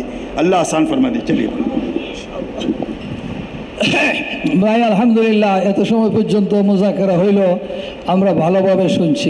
এই মজমা এটা শুধু খাওয়াজ না, আখাসুল খাওয়াজ হইলেন আপনারা, এই জন্য কামটা অল্প সময়ের মধ্যে আমরা পুরা করি। ভাই আলহামদুলিল্লাহ, রাত্রে আপনারা আজহিম করছেন, সাল এবং 3 ছিল।